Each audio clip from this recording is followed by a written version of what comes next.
Introduction to 1 Samuel. The books of 1 and 2 Samuel are named after the prophet Samuel. God used Samuel to establish a kingship in Israel. The nation Israel did not have a king. God had given them everything they needed to function under his reign and rule without a king. If they followed his laws, he would provide for them and protect them from the other nations. God would bless them and cause their crops to grow in abundance. But the people rejected God's best and wanted a king like the nations around them. He granted their demand. 1 Samuel records the story of Israel's first king, Saul, and his tragic death due to his willful disobedience. In 1 Samuel, we also see the rise of David, who would become Israel's second king.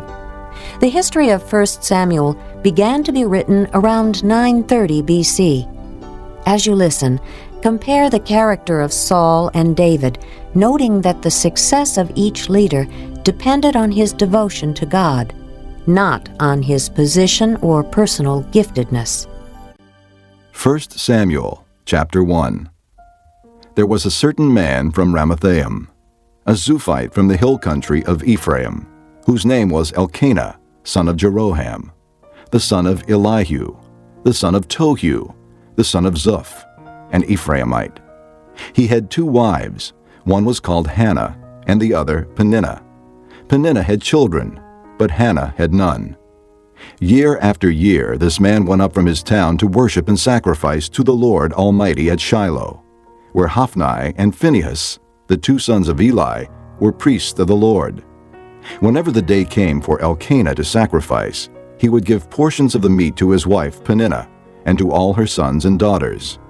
But to Hannah he gave a double portion, because he loved her, and the Lord had closed her womb. And because the Lord had closed her womb, her rival kept provoking her in order to irritate her. This went on year after year. Whenever Hannah went up to the house of the Lord, her rival provoked her till she wept and would not eat. Elkanah, her husband, would say to her, "Hannah, why are you weeping? Why don't you eat? Why are you downhearted? Don't I mean more to you than 10 sons?" Once when they had finished eating and drinking in Shiloh, Hannah stood up. Now Eli the priest was sitting on a chair by the doorpost of the Lord's temple. In bitterness of soul, Hannah wept much and prayed to the Lord. And she made a vow, saying, O Lord Almighty, if you will only look upon your servant's misery and remember me, and not forget your servant, but give her a son, then I will give him to the Lord for all the days of his life, and no razor will ever be used on his head. As she kept on praying to the Lord, Eli observed her mouth. Hannah was praying in her heart, and her lips were moving, but her voice was not heard. Eli thought she was drunk, and said to her, "How long will you keep on getting drunk? Get rid of your wine." Not so, my lord. Hannah replied, I am a woman who is deeply troubled. I have not been drinking wine or beer. I was pouring out my soul to the Lord. Do not take your servant for a wicked woman. I have been praying here out of my great anguish and grief. Eli answered, "Go in peace, and may the God of Israel grant you what you have asked of him." She said, May your servant find favor in your eyes. Then she went her way and ate something, and her face was no longer downcast. Early the next morning they arose and worshipped before the Lord, and then went back to their home at Ramah. Elkanah lay with Hannah his wife, and the Lord remembered her. So in the course of time Hannah conceived and gave birth to a son. She named him Samuel, saying, Because I asked the Lord for him. When the man Elkanah went up with all his family to offer the annual sacrifice to the Lord and to fulfill his vow, Hannah did not go. She said to her husband, After the boy is weaned, I will take him and present him before the Lord, and he will live there always. Do what seems best to you. Elkanah her husband told her, Stay here until you have weaned him. Only may the Lord make good his word. So the woman stayed at home and nursed her son until she had weaned him. After he was weaned, she took the boy with her, young as he was, along with a 3-year-old bull, an ephah of flour, and a skin of wine, and brought him to the house of the Lord at Shiloh. When they had slaughtered the bull, they brought the boy to Eli And she said to him, As surely as you live, my lord, I am the woman who stood here beside you, praying to the Lord. I prayed for this child, and the Lord has granted me what I asked of him. So now I give him to the Lord. For his whole life he will be given over to the Lord. and he worshipped the Lord there. Chapter 2. Then Hannah prayed and said, My heart rejoices in the Lord. In the Lord my horn is lifted high. My mouth boasts over my enemies, for I delight in your deliverance. There is no one holy like the Lord. There is no one besides you. There is no rock like our God. Do not keep talking so proudly, or let your mouth speak such arrogance. For the Lord is a God who knows, and by him deeds are weighed. The bows of the warriors are broken, but those who stumbled are armed with strength. Those who were full hire themselves out for food, but those who were hungry hunger no more. She who was barren has borne 7 children, but she who has had many sons pines away. The Lord brings death and makes alive. He brings down to the grave and raises up. The Lord sends poverty and wealth. He humbles and he exalts. He raises the poor from the dust and lifts the needy from the ash heap. He seats them with princes and has them inherit a throne of honor. For the foundations of the earth are the Lord's. Upon them he has set the world. He will guard the feet of his saints, but the wicked will be silenced in darkness. It is not by strength that one prevails. Those who oppose the Lord will be shattered. He will thunder against them from heaven. The Lord will judge the ends of the earth. He will give strength to his king and exalt the horn of his anointed. Then Elkanah went home to Ramah, but the boy ministered before the Lord under Eli the priest. Eli's sons were wicked men. They had no regard for the Lord.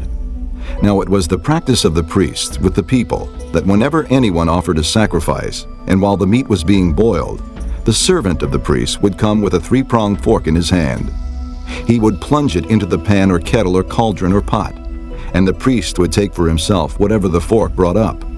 This is how they treated all the Israelites who came to Shiloh.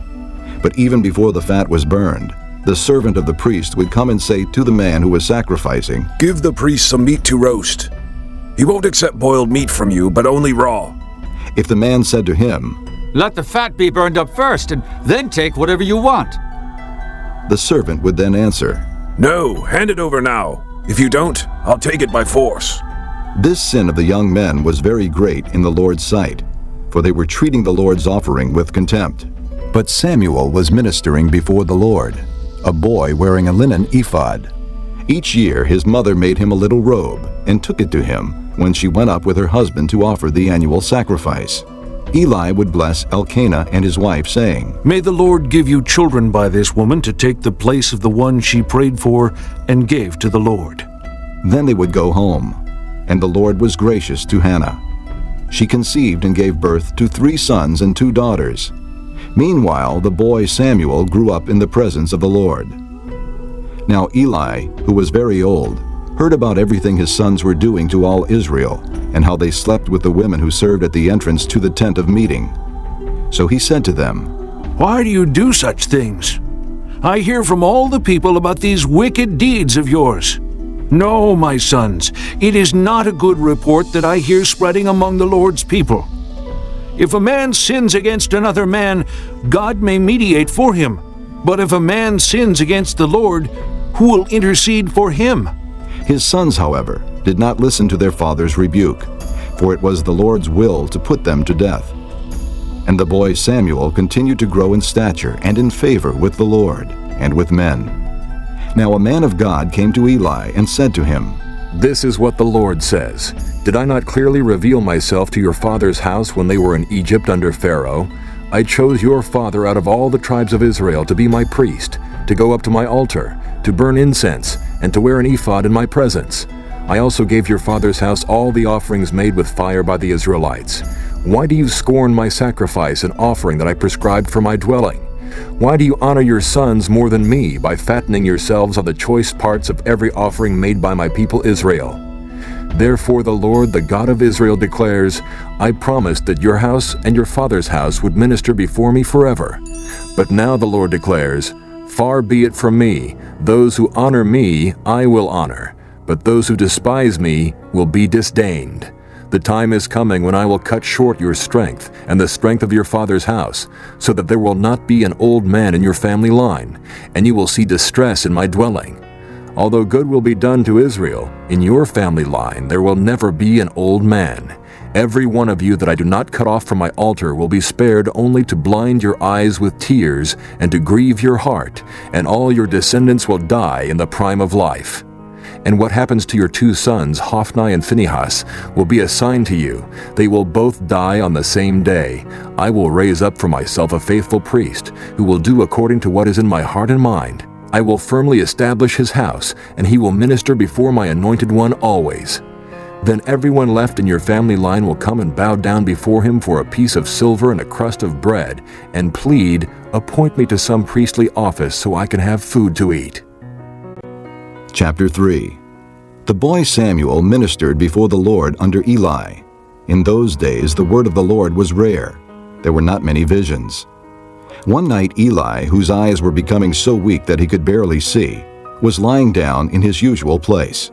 The lamp of God had not yet gone out, and Samuel was lying down in the temple of the Lord, where the ark of God was. Then the Lord called Samuel. Samuel answered, Here I am. And he ran to Eli and said, Here I am. You called me. But Eli said, I did not call. Go back and lie down. So he went and lay down. Again the Lord called, Samuel. And Samuel got up and went to Eli and said, Here I am. You called me. My son, Eli said, I did not call. Go back and lie down. Now Samuel did not yet know the Lord. The word of the Lord had not yet been revealed to him. The Lord called Samuel a 3rd time. And Samuel got up and went to Eli and said, Here I am. You called me. Then Eli realized that the Lord was calling the boy. So Eli told Samuel, Go and lie down, and if he calls you, say, Speak, Lord, for your servant is listening. So Samuel went and lay down in his place. The Lord came and stood there, calling as at the other times, Samuel, Samuel. Then Samuel said, Speak, for your servant is listening.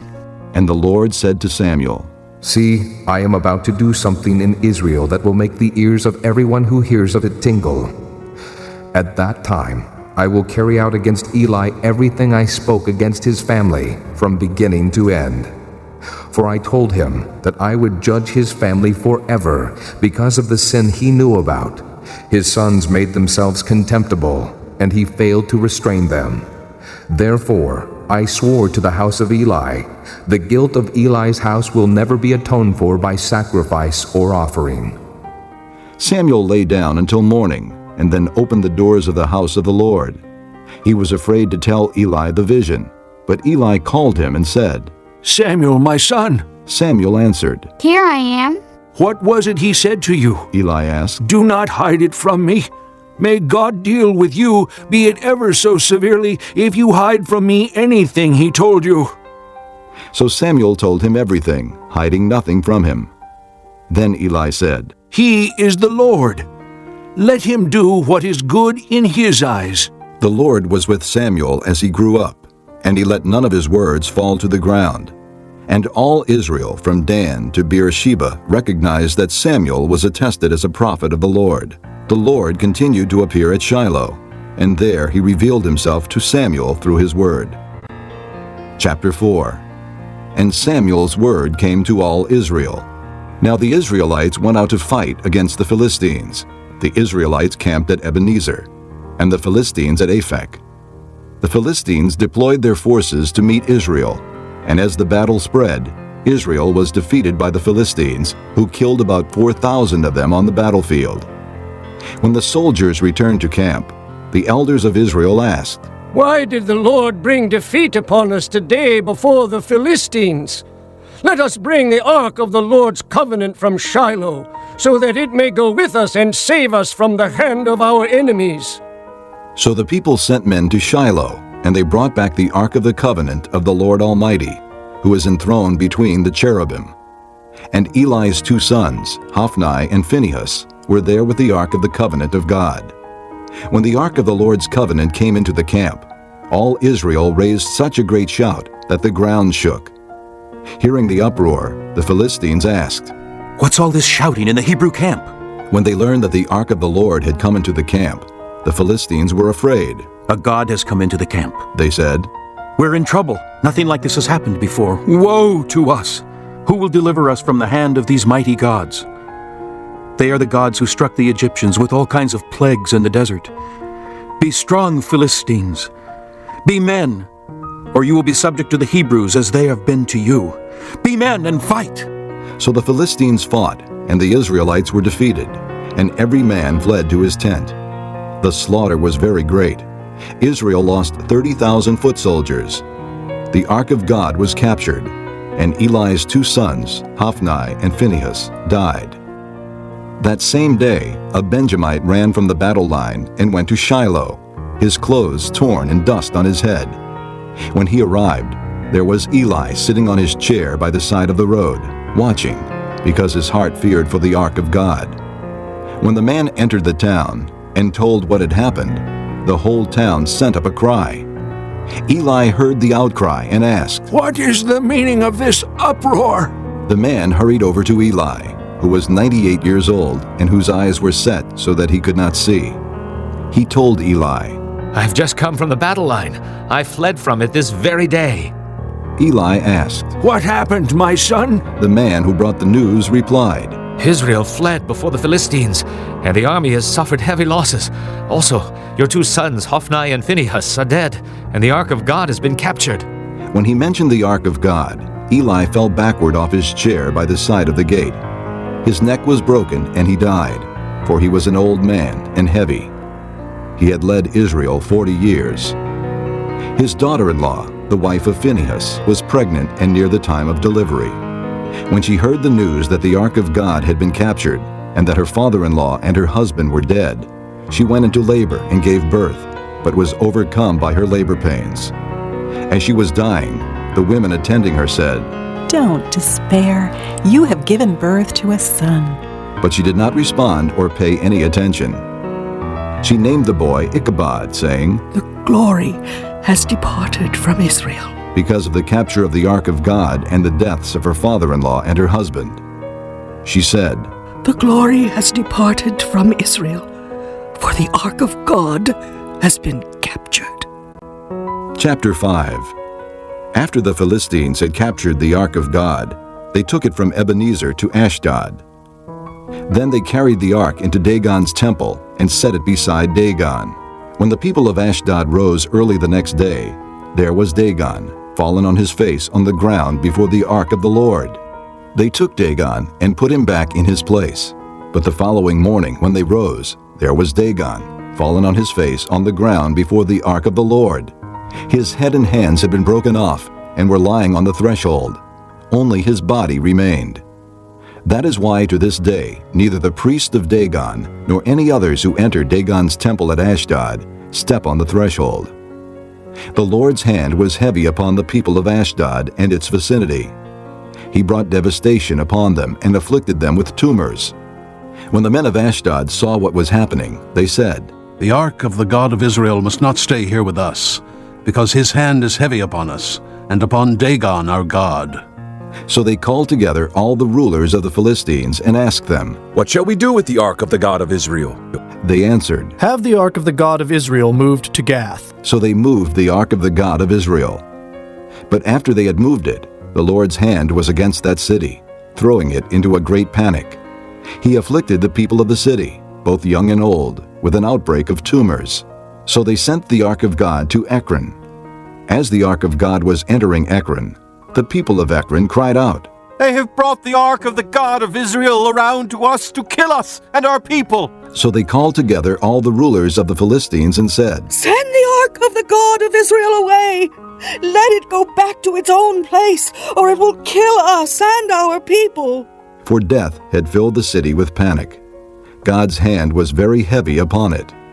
Those who did not die were afflicted with tumors, and the outcry of the city went up to heaven.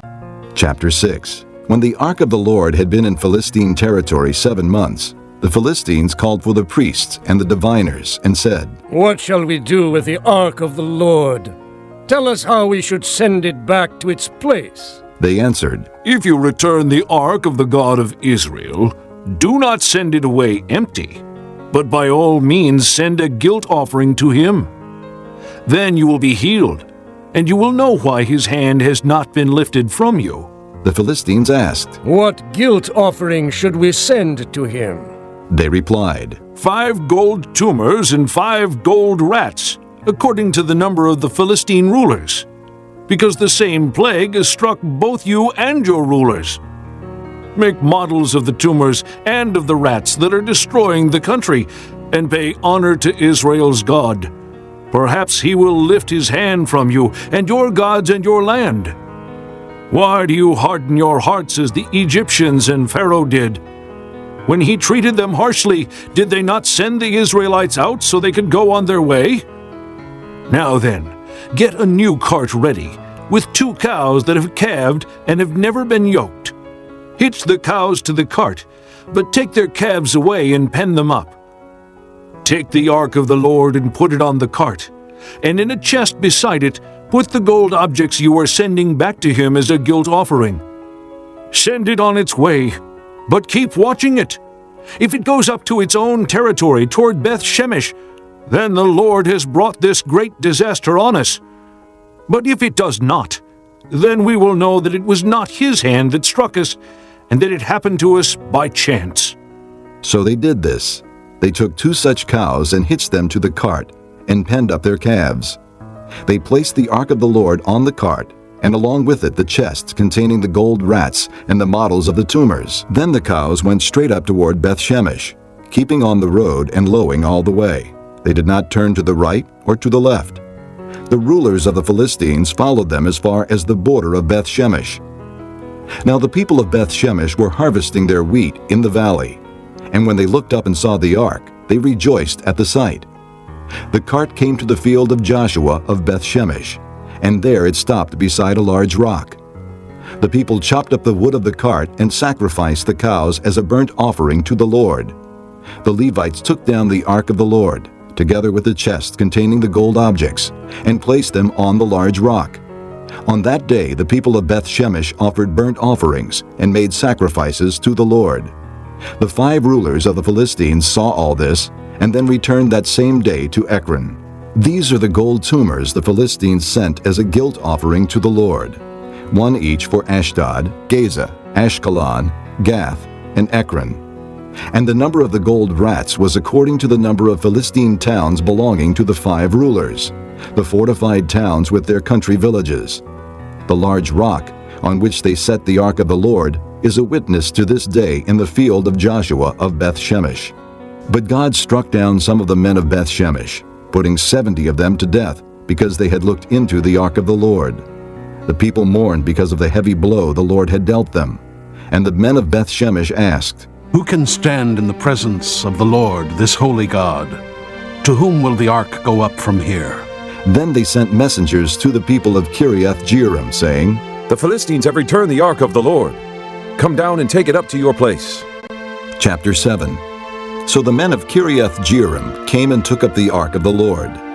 They took it to Abinadab's house on the hill, and consecrated Eleazar his son to guard the ark of the Lord. It was a long time, 20 years in all, that the ark remained at Kiriath Jearim, and all the people of Israel mourned and sought after the Lord. And Samuel said to the whole house of Israel, If you are returning to the Lord with all your hearts, then rid yourselves of the foreign gods and the Ashtoreths, and commit yourselves to the Lord, and serve him only. And he will deliver you out of the hand of the Philistines. So the Israelites put away their Baals and Ashtoreths, and served the Lord only. Then Samuel said, Assemble all Israel at Mizpah, and I will intercede with the Lord for you. When they had assembled at Mizpah, they drew water and poured it out before the Lord. On that day they fasted, and there they confessed, "We have sinned against the Lord." And Samuel was leader of Israel at Mizpah. When the Philistines heard that Israel had assembled at Mizpah, the rulers of the Philistines came up to attack them. And when the Israelites heard of it, they were afraid because of the Philistines. They said to Samuel, "Do not stop crying out to the Lord our God for us, that he may rescue us from the hand of the Philistines." Then Samuel took a suckling lamb and offered it up as a whole burnt offering to the Lord. He cried out to the Lord on Israel's behalf, and the Lord answered him. While Samuel was sacrificing the burnt offering, the Philistines drew near to engage Israel in battle. But that day the Lord thundered with loud thunder against the Philistines and threw them into such a panic that they were routed before the Israelites. The men of Israel rushed out of Mizpah and pursued the Philistines, slaughtering them along the way to a point below Beth-kar. Then Samuel took a stone and set it up between Mizpah and Shen. He named it Ebenezer, saying, "Thus far has the Lord helped us." So the Philistines were subdued and did not invade Israelite territory again. Throughout Samuel's lifetime, the hand of the Lord was against the Philistines. The towns from Ekron to Gath that the Philistines had captured from Israel were restored to her, and Israel delivered the neighboring territory from the power of the Philistines. And there was peace between Israel and the Amorites. Samuel continued as judge over Israel all the days of his life. From year to year, he went on a circuit from Bethel to Gilgal to Mizpah, judging Israel in all those places. But he always went back to Ramah, where his home was, and there he also judged Israel. And he built an altar there to the Lord. Chapter 8. When Samuel grew old, he appointed his sons as judges for Israel. The name of his firstborn was Joel, and the name of his second was Abijah, and they served at Beersheba. But his sons did not walk in his ways. They turned aside after dishonest gain and accepted bribes and perverted justice. So all the elders of Israel gathered together and came to Samuel at Ramah. They said to him, "You are old, and your sons do not walk in your ways. Now appoint a king to lead us, such as all the other nations have." But when they said, "Give us a king to lead us," this displeased Samuel. So he prayed to the Lord. And the Lord told him, Listen to all that the people are saying to you. It is not you they have rejected, but they have rejected me as their king, as they have done from the day I brought them up out of Egypt until this day, forsaking me and serving other gods, so they are doing to you. Now listen to them, but warn them solemnly, and let them know what the king who will reign over them will do. Samuel told all the words of the Lord to the people who were asking him for a king. He said, "This is what the king who will reign over you will do. He will take your sons and make them serve with his chariots and horses, and they will run in front of his chariots. Some he will assign to be commanders of thousands, and commanders of 50s, and others to plow his ground and reap his harvest, and still others to make weapons of war and equipment for his chariots. He will take your daughters to be perfumers and cooks and bakers. He will take the best of your fields and vineyards and olive groves and give them to his attendants. He will take a tenth of your grain and of your vintage and give it to his officials and attendants. Your men servants and maidservants and the best of your cattle and donkeys he will take for his own use. He will take a tenth of your flocks, and you yourselves will become his slaves. When that day comes, you will cry out for relief from the king you have chosen, and the Lord will not answer you in that day." But the people refused to listen to Samuel. "No," they said, "we want a king over us. Then we will be like all the other nations, with a king to lead us and to go out before us and fight our battles." When Samuel heard all that the people said, he repeated it before the Lord. The Lord answered, Listen to them, and give them a king. Then Samuel said to the men of Israel, "Everyone go back to his town." Chapter 9. There was a Benjamite, a man of standing, whose name was Kish, son of Abiel, the son of Zeror, the son of Bechorath, the son of Aphiah of Benjamin. He had a son named Saul, an impressive young man without equal among the Israelites, a head taller than any of the others. Now the donkeys belonging to Saul's father Kish were lost, and Kish said to his son Saul, "Take one of the servants with you, and go and look for the donkeys." So he passed through the hill country of Ephraim, and through the area around Shalisha, but they did not find them. They went on into the district of Shaalim, but the donkeys were not there. Then he passed through the territory of Benjamin, but they did not find them. When they reached the district of Zoph, Saul said to the servant who was with him, "Come, let's go back, or my father will stop thinking about the donkeys and start worrying about us." But the servant replied, "Look, in this town there is a man of God. He is highly respected, and everything he says comes true. Let's go there now. Perhaps he will tell us what way to take." Saul said to his servant, "If we go, what can we give the man? The food in our sacks is gone. We have no gift to take to the man of God. What do we have?" The servant answered him again. "Look," he said, "I have a quarter of a shekel of silver. I will give it to the man of God, so that he will tell us what way to take." Formerly in Israel, if a man went to inquire of God, he would say, "Come, let us go to the seer," because the prophet of today used to be called a seer. "Good," Saul said to his servant. "Come, let's go." So they set out for the town where the man of God was. As they were going up the hill to the town, they met some girls coming out to draw water, and they asked them, "Is the seer here?" "He is," they answered. "He's ahead of you. Hurry now, he has just come to our town today, for the people have a sacrifice at the high place. As soon as you enter the town, you will find him before he goes up to the high place to eat. The people will not begin eating until he comes, because he must bless the sacrifice. Afterward, those who are invited will eat. Go up now, you should find him about this time." They went up to the town, and as they were entering it, there was Samuel, coming toward them on his way up to the high place. Now the day before Saul came, the Lord had revealed this to Samuel. "About this time tomorrow, I will send you a man from the land of Benjamin. Anoint him leader over my people Israel. He will deliver my people from the hand of the Philistines. I have looked upon my people, for their cry has reached me." When Samuel caught sight of Saul, the Lord said to him, "This is the man I spoke to you about. He will govern my people."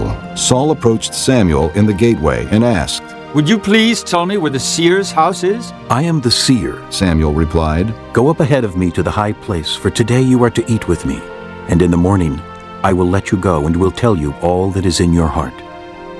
As for the donkeys you lost 3 days ago, do not worry about them. They have been found. And to whom is all the desire of Israel turned? If not to you and all your father's family?" Saul answered, "But am I not a Benjamite from the smallest tribe of Israel? And is not my clan the least of all the clans of the tribe of Benjamin? Why do you say such a thing to me?" Then Samuel brought Saul and his servant into the hall and seated them at the head of those who were invited, about 30 in number. Samuel said to the cook, "Bring the piece of meat I gave you, the one I told you to lay aside." So the cook took up the leg with what was on it and set it in front of Saul. Samuel said, "Here is what has been kept for you.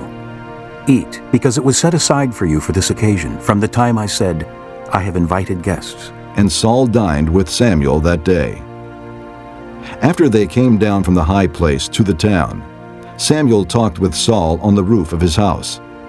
They rose about daybreak, and Samuel called to Saul on the roof, "Get ready, and I will send you on your way." When Saul got ready, he and Samuel went outside together. As they were going down to the edge of the town, Samuel said to Saul, "Tell the servant to go on ahead of us." And the servant did so. "But you stay here a while, so that I may give you a message from God." Chapter 10. Then Samuel took a flask of oil and poured it on Saul's head and kissed him, saying, "Has not the Lord anointed you leader over his inheritance? When you leave me today, you will meet 2 men near Rachel's tomb at Zelzah, on the border of Benjamin.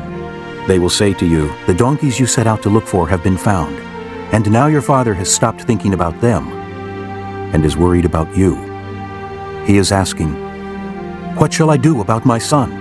Then you will go on from there until you reach the great tree of Tabor. 3 men going up to God at Bethel will meet you there. One will be carrying 3 young goats, another 3 loaves of bread, and another a skin of wine. They will greet you and offer you 2 loaves of bread, which you will accept from them. After that you will go to Gibeah of God, where there is a Philistine outpost. As you approach the town, you will meet a procession of prophets coming down from the high place, with lyres, tambourines, flutes, and harps being played before them. And they will be prophesying. The Spirit of the Lord will come upon you in power, and you will prophesy with them, and you will be changed into a different person. Once these signs are fulfilled, Do whatever your hand finds to do, for God is with you. Go down ahead of me to Gilgal. I will surely come down to you to sacrifice burnt offerings and fellowship offerings. But you must wait 7 days until I come to you and tell you what you are to do." As Saul turned to leave Samuel, God changed Saul's heart, and all these signs were fulfilled that day. When they arrived at Gibeah, a procession of prophets met him. The Spirit of God came upon him in power, and he joined in their prophesying. When all those who had formerly known him saw him prophesying with the prophets, they asked each other, "What is this that has happened to the son of Kish? Is Saul also among the prophets?" A man who lived there answered, "And who is their father?" So it became a saying, "Is Saul also among the prophets?" After Saul stopped prophesying, he went to the high place. Now Saul's uncle asked him and his servant, "Where have you been?" "Looking for the donkeys," he said. "But when we saw they were not to be found, we went to Samuel." Saul's uncle said, "Tell me what Samuel said to you." Saul replied, "He assured us that the donkeys had been found." But he did not tell his uncle what Samuel had said about the kingship. Samuel summoned the people of Israel to the Lord at Mizpah and said to them, "This is what the Lord, the God of Israel, says. I brought Israel up out of Egypt, and I delivered you from the power of Egypt and all the kingdoms that oppressed you. But you have now rejected your God who saves you out of all your calamities and distresses. And you have said, 'No, set a king over us.' So now present yourselves before the Lord by your tribes and clans." When Samuel brought all the tribes of Israel near, the tribe of Benjamin was chosen. Then he brought forward the tribe of Benjamin, clan by clan, and Matri's clan was chosen. Finally, Saul, son of Kish, was chosen. But when they looked for him, he was not to be found. So they inquired further of the Lord, "Has the man come here yet?" And the Lord said, "Yes, he has hidden himself among the baggage." They ran and brought him out. And as he stood among the people, he was a head taller than any of the. Samuel said to all the people, "Do you see the man the Lord has chosen? There is no one like him among all the people." Then the people shouted, "Long live the king!" Samuel explained to the people the regulations of the kingship. He wrote them down on a scroll and deposited it before the Lord. Then Samuel dismissed the people, each to his own home. Saul also went to his home in Gibeah, accompanied by valiant men whose hearts God had touched. But some troublemakers said, "How can this fellow save us?" They despised him and brought him no gifts. But Saul kept silent. Chapter 11. Nahash the Ammonite went up and besieged Jabesh Gilead. And all the men of Jabesh said to him, "Make a treaty with us, and we will be subject to you." But Nahash the Ammonite replied, "I will make a treaty with you only on the condition that I gouge out the right eye of every one of you, and so bring disgrace on all Israel." The elders of Jabesh said to him, "Give us 7 days so we can send messengers throughout Israel. If no one comes to rescue us, we will surrender to you."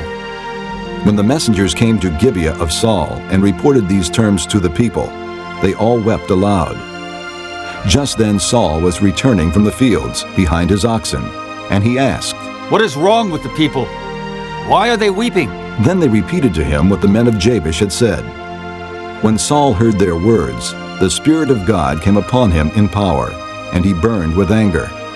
He took a pair of oxen, cut them into pieces, and sent the pieces by messengers throughout Israel, proclaiming, "This is what will be done to the oxen of anyone who does not follow Saul and Samuel." Then the terror of the Lord fell on the people, and they turned out as one man. When Saul mustered them at Bezek, the men of Israel numbered 300,000, and the men of Judah 30,000. They told the messengers who had come, "Say to the men of Jabesh Gilead, by the time the sun is hot tomorrow, you will be delivered." When the messengers went and reported this to the men of Jabesh, they were elated. They said to the Ammonites, "Tomorrow we will surrender to you, and you can do to us whatever seems good to you." The next day, Saul separated his men into 3 divisions. During the last watch of the night, they broke into the camp of the Ammonites and slaughtered them until the heat of the day. Those who survived were scattered, so that no 2 of them were left together. The people then said to Samuel, Who was it that asked, "Shall Saul reign over us?" Bring these men to us, and we will put them to death. But Saul said, No one shall be put to death today, for this day the Lord has rescued Israel. Then Samuel said to the people, Come, let us go to Gilgal, and there reaffirm the kingship.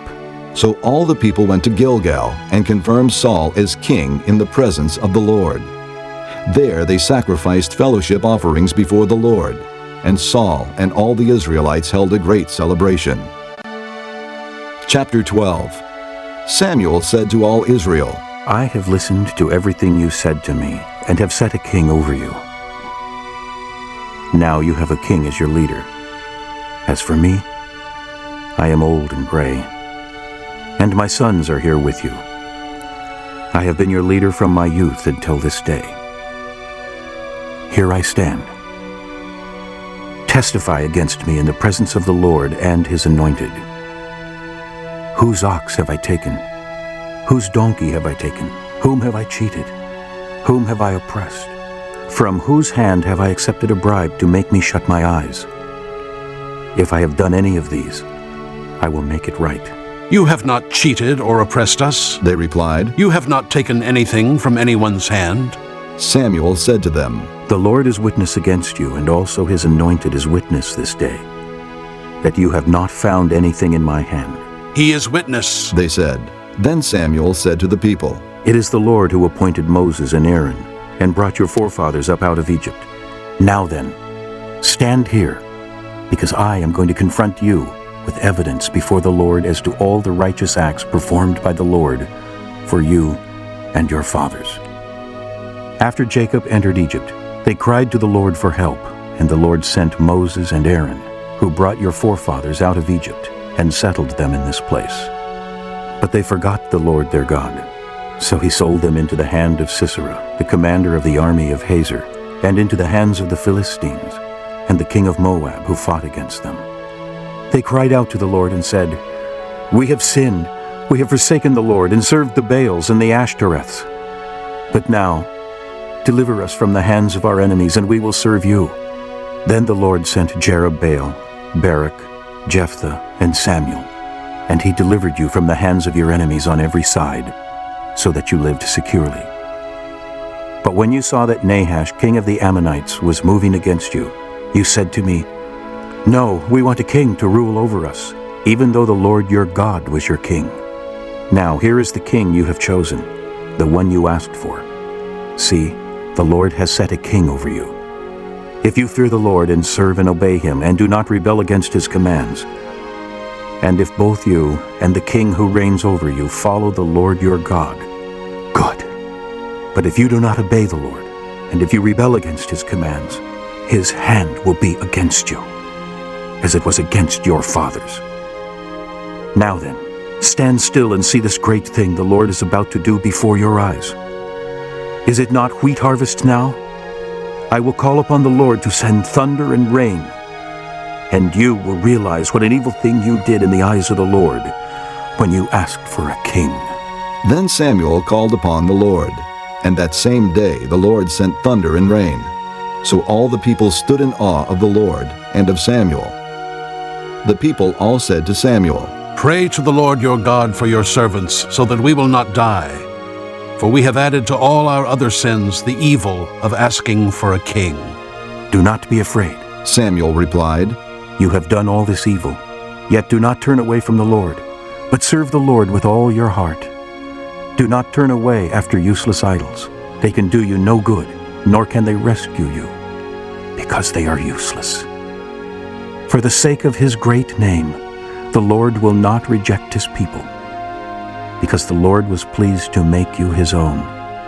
As for me, far be it from me that I should sin against the Lord by failing to pray for you. And I will teach you the way that is good and right. But be sure to fear the Lord, and to serve him faithfully with all your heart. Consider what great things he has done for you. Yet if you persist in doing evil, both you and your king will be swept away. Chapter 13.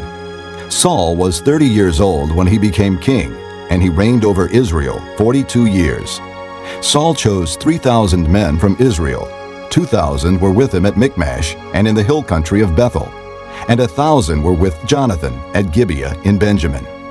The rest of the men he sent back to their homes. Jonathan attacked the Philistine outpost at Geba, and the Philistines heard about it. Then Saul had the trumpet blown throughout the land and said, "Let the Hebrews hear!" So all Israel heard the news. Saul has attacked the Philistine outpost, and now Israel has become a stench to the Philistines. And the people were summoned to join Saul at Gilgal. The Philistines assembled to fight Israel, with 3,000 chariots, 6,000 charioteers, and soldiers as numerous as the sand on the seashore. They went up and camped at Michmash, east of Bethaven. When the men of Israel saw that their situation was critical and that their army was hard-pressed, they hid in caves and thickets, among the rocks, and in pits and cisterns. Some Hebrews even crossed the Jordan to the land of Gad and Gilead. Saul remained at Gilgal, and all the troops with him were quaking with fear. He waited 7 days, the time set by Samuel.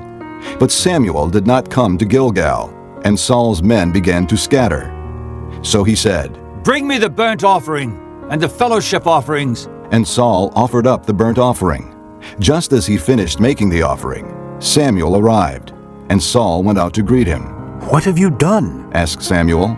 Saul replied, "When I saw that the men were scattering, and that you did not come at the set time, and that the Philistines were assembling at Michmash, I thought, now the Philistines will come down against me at Gilgal, and I have not sought the Lord's favor. So I felt compelled to offer the burnt offering." "You acted foolishly," Samuel said. "You have not kept the command the Lord your God gave you. If you had, he would have established your kingdom over Israel for all time. But now your kingdom will not endure. The Lord has sought out a man after his own heart and appointed him leader of his people, because you have not kept the Lord's command." Then Samuel left Gilgal and went up to Gibeah in Benjamin, and Saul counted the men who were with him. They numbered about 600.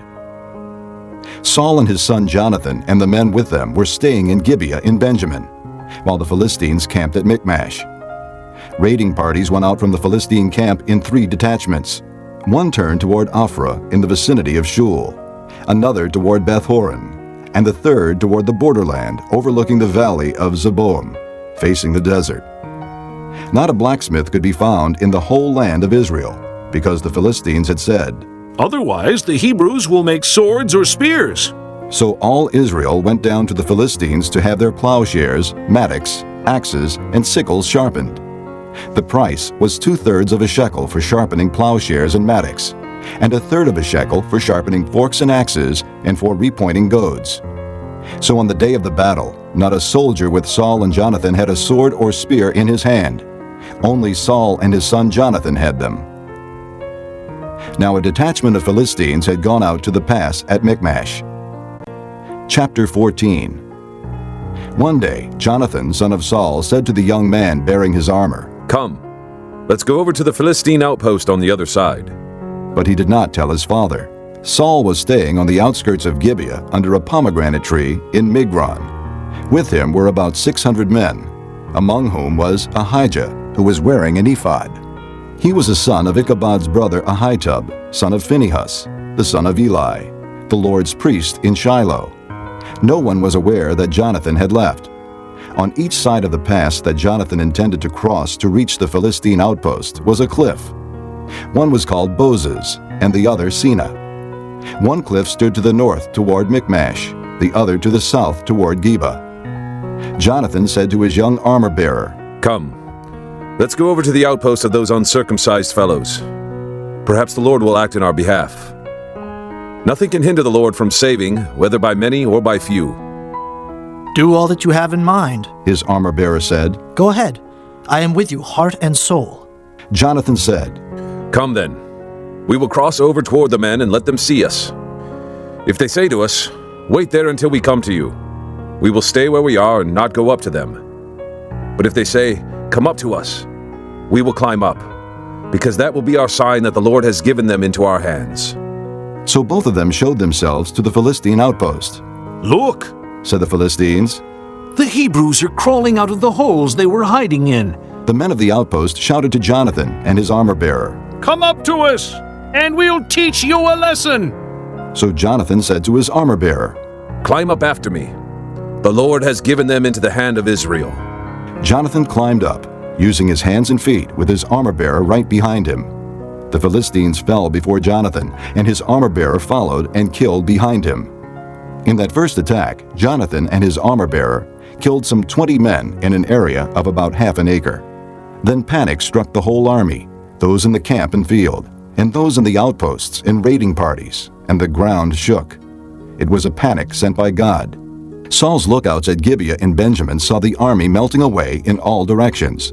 Then Saul said to the men who were with him, "Muster the forces and see who has left us." When they did, it was Jonathan and his armor-bearer who were not there. Saul said to Ahijah, "Bring the ark of God." At that time it was with the Israelites. While Saul was talking to the priest, the tumult in the Philistine camp increased more and more. So Saul said to the priest, "Withdraw your hand." Then Saul and all his men assembled and went to the battle. They found the Philistines in total confusion, striking each other with their swords. Those Hebrews who had previously been with the Philistines and had gone up with them to their camp went over to the Israelites who were with Saul and Jonathan. When all the Israelites who had hidden in the hill country of Ephraim heard that the Philistines were on the run, they joined the battle in hot pursuit. So the Lord rescued Israel that day, and the battle moved on beyond Bethaven. Now the men of Israel were in distress that day, because Saul had bound the people under an oath, saying, "Cursed be any man who eats food before evening comes, before I have avenged myself on my enemies." So none of the troops tasted food. The entire army entered the woods, and there was honey on the ground. When they went into the woods, they saw the honey oozing out, yet no one put his hand to his mouth, because they feared the oath.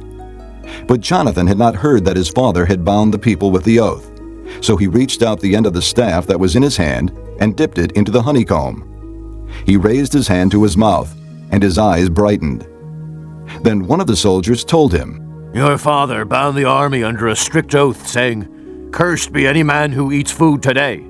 That is why the men are faint." Jonathan said, "My father has made trouble for the country. See how my eyes brightened when I tasted a little of this honey. How much better it would have been if the men had eaten today some of the plunder they took from their enemies. Would not the slaughter of the Philistines have been even greater?" That day, after the Israelites had struck down the Philistines from Michmash to Aijalon, they were exhausted.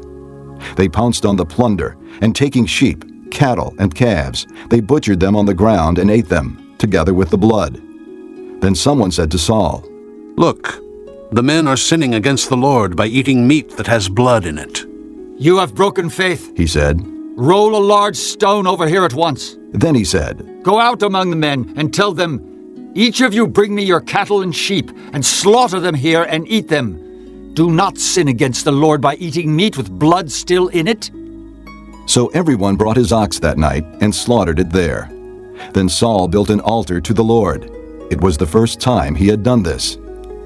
Saul said, "Let us go down after the Philistines by night and plunder them till dawn, and let us not leave one of them alive." "Do whatever seems best to you," they replied.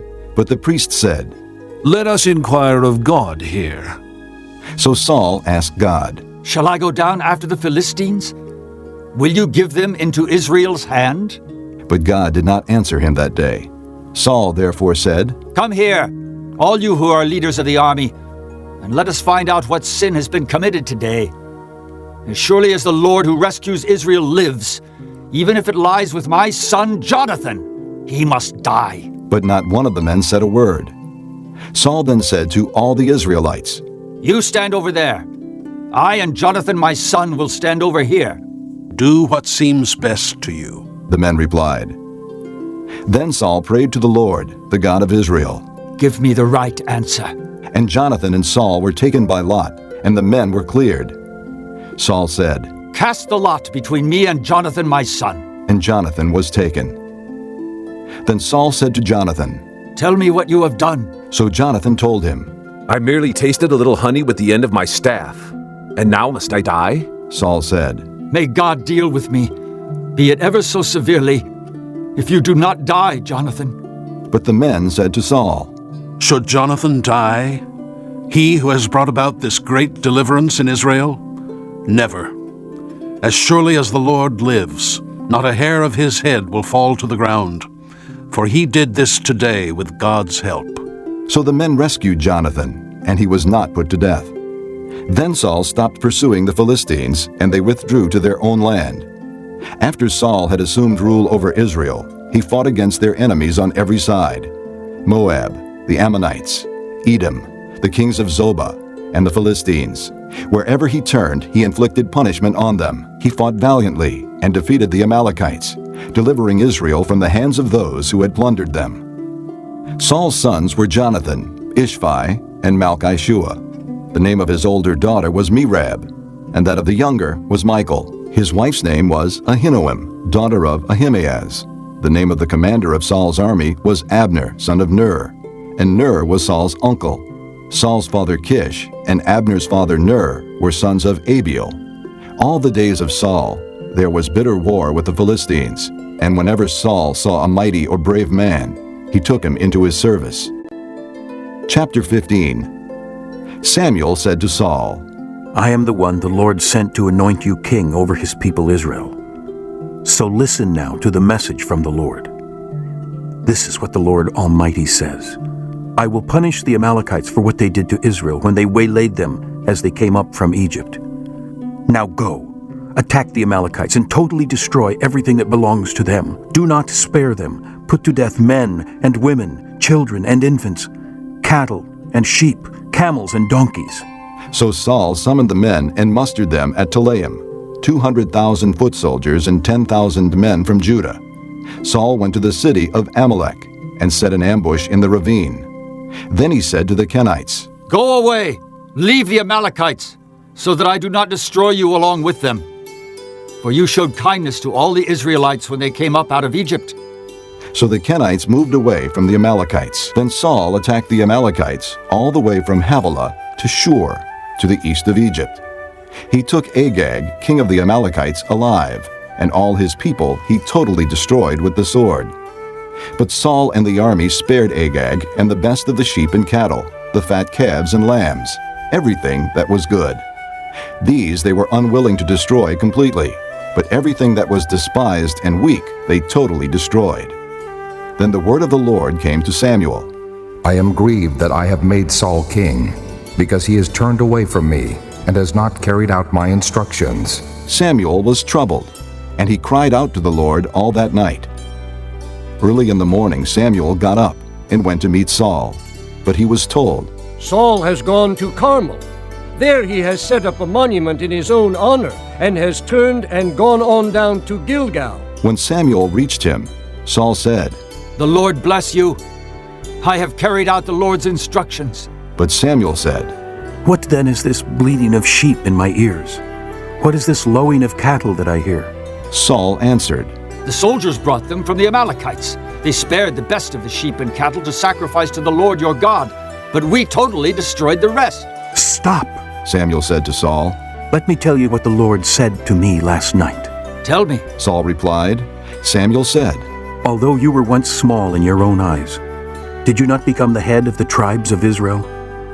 The Lord anointed you king over Israel, and he sent you on a mission, saying, Go and completely destroy those wicked people, the Amalekites.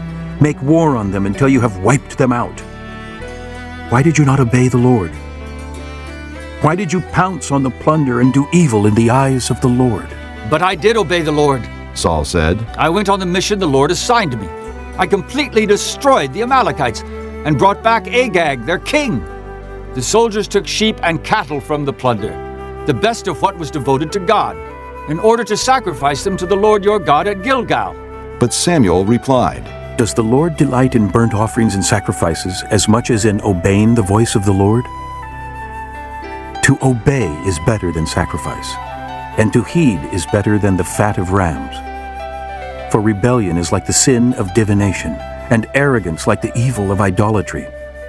Because you have rejected the word of the Lord, he has rejected you as king. Then Saul said to Samuel, I have sinned. I violated the Lord's command and your instructions. I was afraid of the people, and so I gave in to them. Now I beg you, forgive my sin, and come back with me, so that I may worship the Lord. But Samuel said to him, I will not go back with you. You have rejected the word of the Lord, and the Lord has rejected you as king over Israel. As Samuel turned to leave, Saul caught hold of the hem of his robe, and it tore. Samuel said to him, The Lord has torn the kingdom of Israel from you today, and has given it to one of your neighbors, to one better than you. He who is the glory of Israel does not lie or change his mind, for he is not a man that he should change his mind. Saul replied, I have sinned, but please honor me before the elders of my people and before Israel. Come back with me, so that I may worship the Lord your God. So Samuel went back with Saul, and Saul worshipped the Lord. Then Samuel said, Bring me Agag, king of the Amalekites. Agag came to him confidently, thinking, Surely the bitterness of death is past. But Samuel said, As your sword has made women childless, so will your mother be childless among women. And Samuel put Agag to death before the Lord at Gilgal. Then Samuel left for Ramah, but Saul went up to his home in Gibeah of Saul. Until the day Samuel died, he did not go to see Saul again, though Samuel mourned for him. And the Lord was grieved that he had made Saul king over Israel. Chapter 16. The Lord said to Samuel, How long will you mourn for Saul, since I have rejected him as king over Israel? Fill your horn with oil, and be on your way. I am sending you to Jesse of Bethlehem. I have chosen one of his sons to be king. But Samuel said, How can I go? Saul will hear about it and kill me. The Lord said, Take a heifer with you and say, I have come to sacrifice to the Lord. Invite Jesse to the sacrifice, and I will show you what to do. You are to anoint for me the one I indicate. Samuel did what the Lord said. When he arrived at Bethlehem, the elders of the town trembled when they met him. They asked, Do you come in peace? Samuel replied, Yes, in peace. I have come to sacrifice to the Lord. Consecrate yourselves, and come to the sacrifice with me. Then he consecrated Jesse and his sons, and invited them to the sacrifice. When they arrived, Samuel saw Eliab, and thought, Surely the Lord's anointed stands here before the Lord. But the Lord said to Samuel, Do not consider his appearance or his height, for I have rejected him. The Lord does not look at the things man looks at. Man looks at the outward appearance, but the Lord looks at the heart. Then Jesse called Abinadab and had him pass in front of Samuel. But Samuel said, The Lord has not chosen this one either. Jesse then had Shammah pass by. But Samuel said, Nor has the Lord chosen this one. Jesse had 7 of his sons pass before Samuel. But Samuel said to him, The Lord has not chosen these. So he asked Jesse, Are these all the sons you have? There is still the youngest, Jesse answered, but he is tending the sheep. Samuel said, Send for him. We will not sit down until he arrives. So he sent and had him brought in. He was ruddy, with a fine appearance and handsome features. Then the Lord said, Rise and anoint him.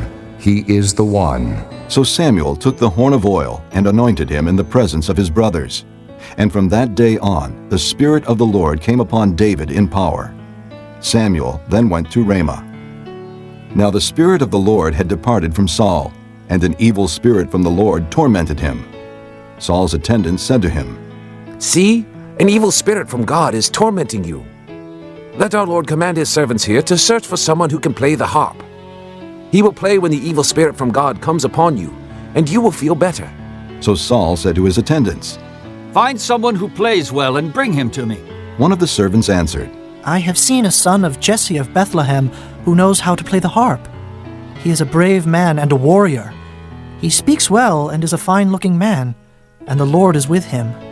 Then Saul sent messengers to Jesse and said, Send me your son David, who is with the sheep. So Jesse took a donkey loaded with bread, a skin of wine, and a young goat, and sent them with his son David to Saul. David came to Saul and entered his service. Saul liked him very much, and David became one of his armor-bearers. Then Saul sent word to Jesse, saying, Allow David to remain in my service, for I am pleased with him. Whenever the Spirit from God came upon Saul, David would take his harp and play. Then relief would come to Saul, he would feel better, and the evil spirit would leave him. Chapter 17. Now the Philistines gathered their forces for war and assembled at Soko in Judah. They pitched camp at Ephes-dammim, between Soko and Azekah. Saul and the Israelites assembled and camped in the valley of Elah, and drew up their battle line to meet the Philistines. The Philistines occupied one hill, and the Israelites another, with the valley between them. A champion named Goliath, who was from Gath, came out of the Philistine camp. He was over 9 feet tall. He had a bronze helmet on his head, and wore a coat of scale armor of bronze weighing 5,000 shekels. On his legs he wore bronze greaves, and a bronze javelin was slung on his back. His spear shaft was like a weaver's rod, and its iron point weighed 600 shekels. His shield bearer went ahead of him. Goliath stood and shouted to the ranks of Israel, "Why do you come out and line up for battle? Am I not a Philistine? And are you not the servants of Saul? Choose a man and have him come down to me. If he is able to fight and kill me, we will become your subjects. But if I overcome him and kill him, you will become our subjects and serve us." Then the Philistine said, "This day I defy the ranks of Israel. Give me a man, and let us fight each other." On hearing the Philistines' words, Saul and all the Israelites were dismayed and terrified. Now David was the son of an Ephrathite named Jesse, who was from Bethlehem in Judah. Jesse had 8 sons, and in Saul's time he was old and well advanced in years. Jesse's 3 oldest sons had followed Saul to the war. The firstborn was Eliab, the second Abinadab, and the third Shammah. David was the youngest. The 3 oldest followed Saul, but David went back and forth from Saul to tend his father's sheep at Bethlehem. For 40 days, the Philistine came forward every morning and evening and took his stand. Now Jesse said to his son David, "Take this ephah of roasted grain and these 10 loaves of bread for your brothers, and hurry to their camp. Take along these 10 cheeses to the commander of their unit. See how your brothers are, and bring back some assurance from them. They are with Saul and all the men of Israel in the valley of Elah, fighting against the Philistines." Early in the morning, David left the flock with a shepherd, loaded up and set out, as Jesse had directed. He reached the camp as the army was going out to its battle positions, shouting the war cry. Israel and the Philistines were drawing up their lines facing each other. David left his things with the keeper of supplies, ran to the battle lines, and greeted his brothers. As he was talking with them, Goliath, the Philistine champion from Gath, stepped out from his lines and shouted his usual defiance, and David heard it. When the Israelites saw the man, they all ran from him in great fear. Now the Israelites had been saying, "Do you see how this man keeps coming out? He comes out to defy Israel. The king will give great wealth to the man who kills him. He will also give him his daughter in marriage, and will exempt his father's family from taxes in Israel." David asked the men standing near him, "What will be done for the man who kills this Philistine and removes this disgrace from Israel? Who is this uncircumcised Philistine, that he should defy the armies of the living God?" They repeated to him what they had been saying, and told him, "This is what will be done for the man who kills him." When Eliab, David's oldest brother, heard him speaking with the men, he burned with anger at him and asked, "Why have you come down here? And with whom did you leave those few sheep in the desert? I know how conceited you are and how wicked your heart is. You came down only to watch the battle." "Now what have I done?" said David. "Can't I even speak?" He then turned away to someone else and brought up the same matter, and the men answered him as before. What David said was overheard and reported to Saul, and Saul sent for him. David said to Saul, "Let no one lose heart on account of this Philistine. Your servant will go and fight him." Saul replied, "You are not able to go out against this Philistine and fight him. You are only a boy, and he has been a fighting man from his youth." But David said to Saul, "Your servant has been keeping his father's sheep. When a lion or a bear came and carried off a sheep from the flock, I went after it, struck it, and rescued the sheep from its mouth. When it turned on me, I seized it by its hair, struck it, and killed it. Your servant has killed both the lion and the bear.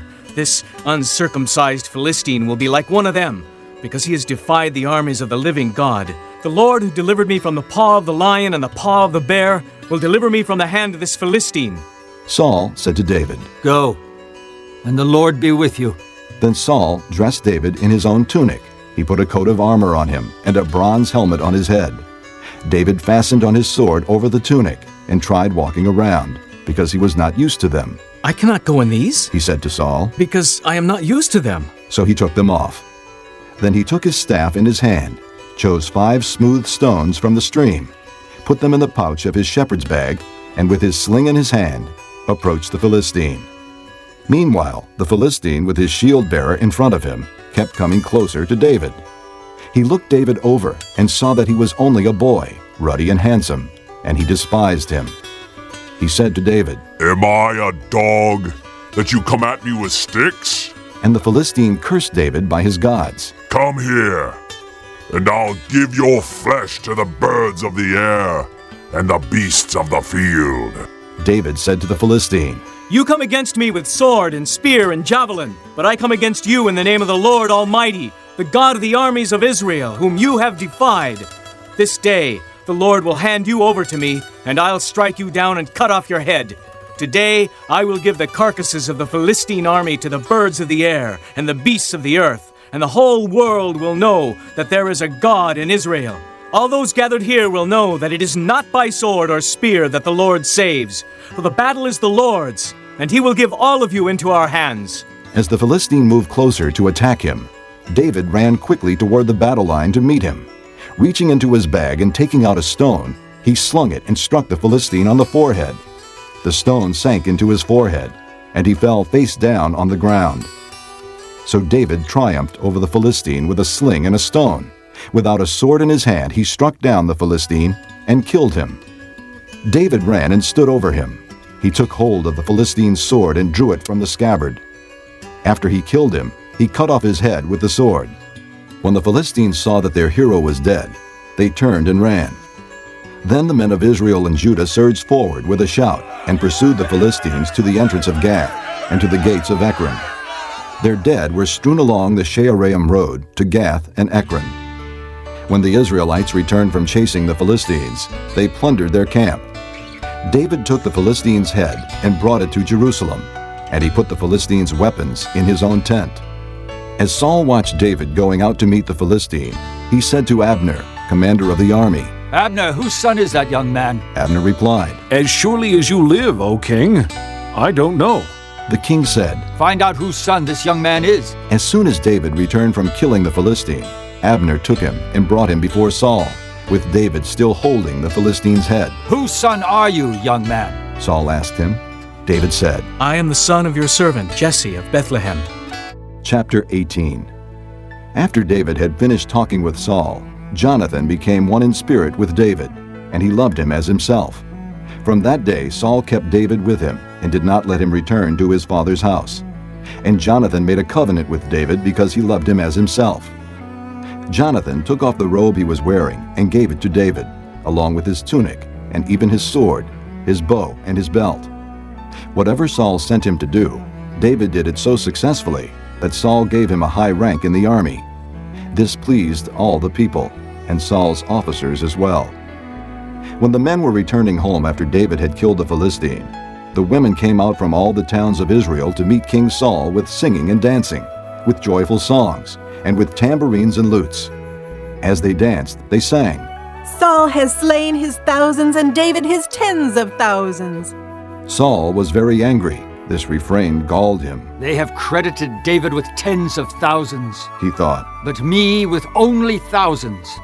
What more can he get but the kingdom?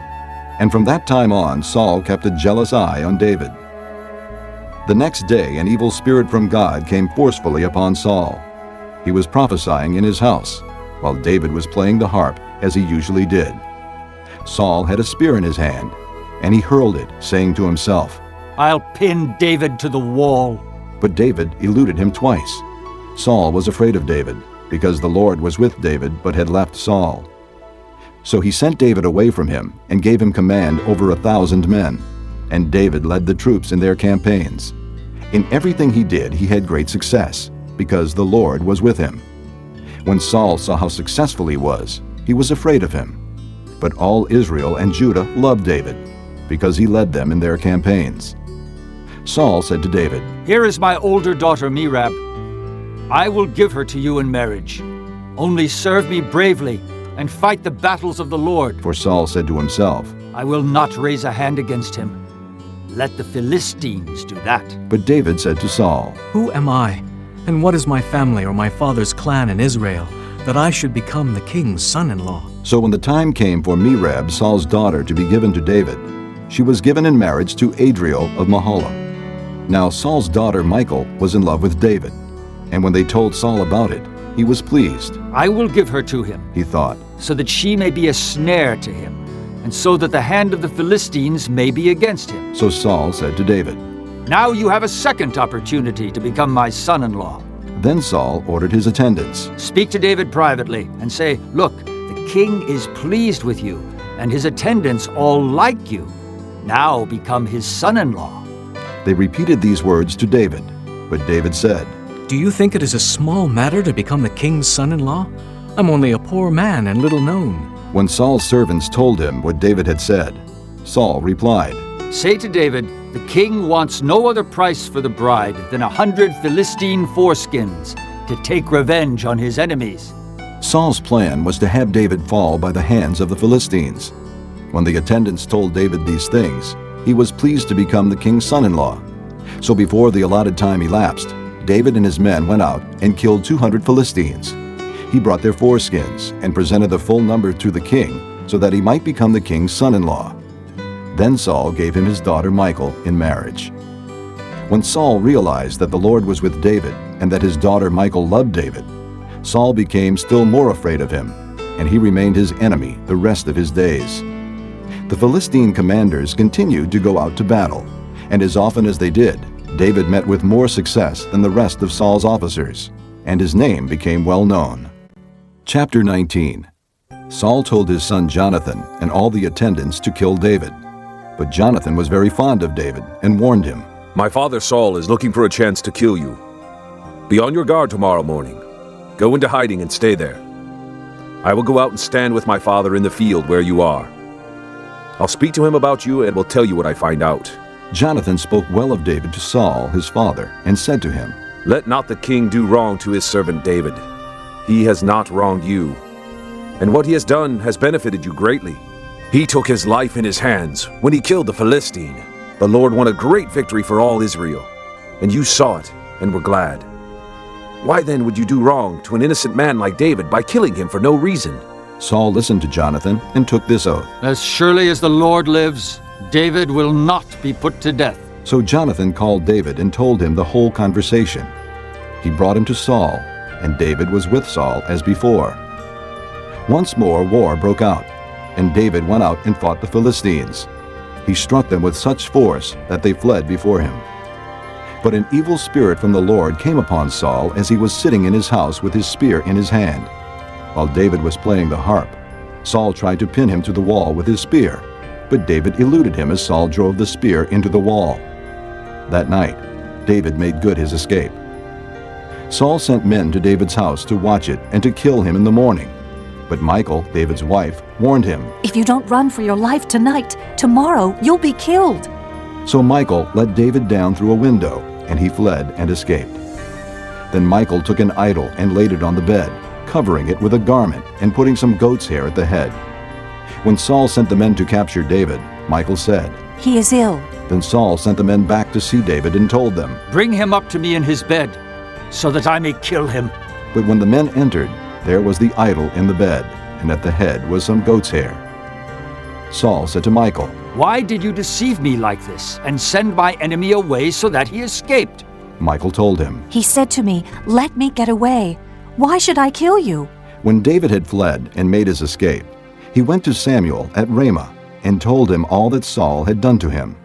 Then he and Samuel went to Naioth and stayed there. Word came to Saul, "David is in Naioth at Ramah." So he sent men to capture him. But when they saw a group of prophets prophesying, with Samuel standing there as their leader, the Spirit of God came upon Saul's men, and they also prophesied. Saul was told about it, and he sent more men, and they prophesied too. Saul sent men a third time, and they also prophesied. Finally, he himself left for Ramah and went to the great cistern at Secu, and he asked, Where are Samuel and David? Over in Naioth at Ramah, they said. So Saul went to Naioth at Ramah, but the Spirit of God came even upon him, and he walked along prophesying until he came to Naioth. He stripped off his robes and also prophesied in Samuel's presence. He lay that way all that day and night. This is why people say, Is Saul also among the prophets? Chapter 20. Then David fled from Naioth at Ramah and went to Jonathan and asked, What have I done? What is my crime? How have I wronged your father that he is trying to take my life? Never, Jonathan replied. You are not going to die. Look, my father doesn't do anything, great or small, without confiding in me. Why would he hide this from me? It's not so. But David took an oath and said, Your father knows very well that I have found favor in your eyes, and he has said to himself, Jonathan must not know this or he will be grieved. Yet as surely as the Lord lives and as you live, there is only a step between me and death. Jonathan said to David, Whatever you want me to do, I'll do for you. So David said, Look, tomorrow is the new moon festival, and I am supposed to dine with the king. But let me go and hide in the field until the evening of the day after tomorrow. If your father misses me at all, tell him, David earnestly asked my permission to hurry to Bethlehem, his hometown, because an annual sacrifice is being made there for his whole clan.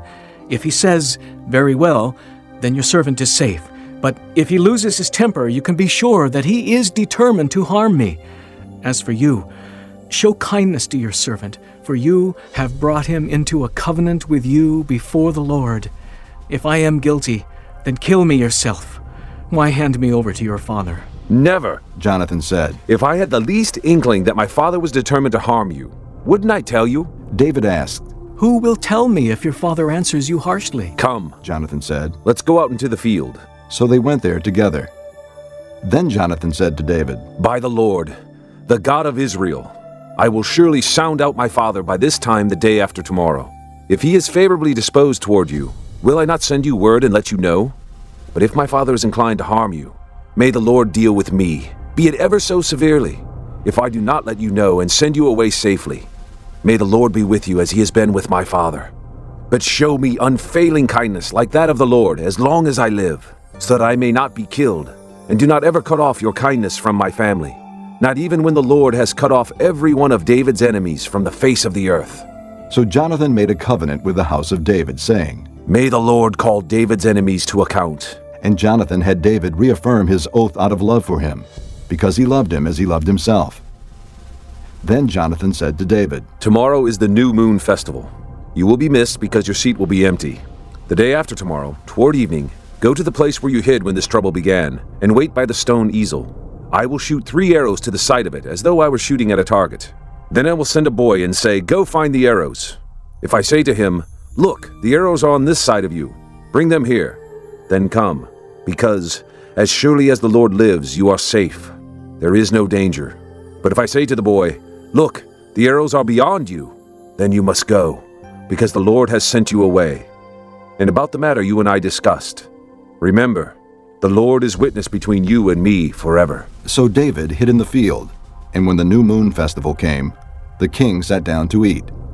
He sat in his customary place by the wall, opposite Jonathan, and Abner sat next to Saul, but David's place was empty. Saul said nothing that day, for he thought, Something must have happened to David to make him ceremonially unclean. Surely he is unclean. But the next day, the second day of the month, David's place was empty again.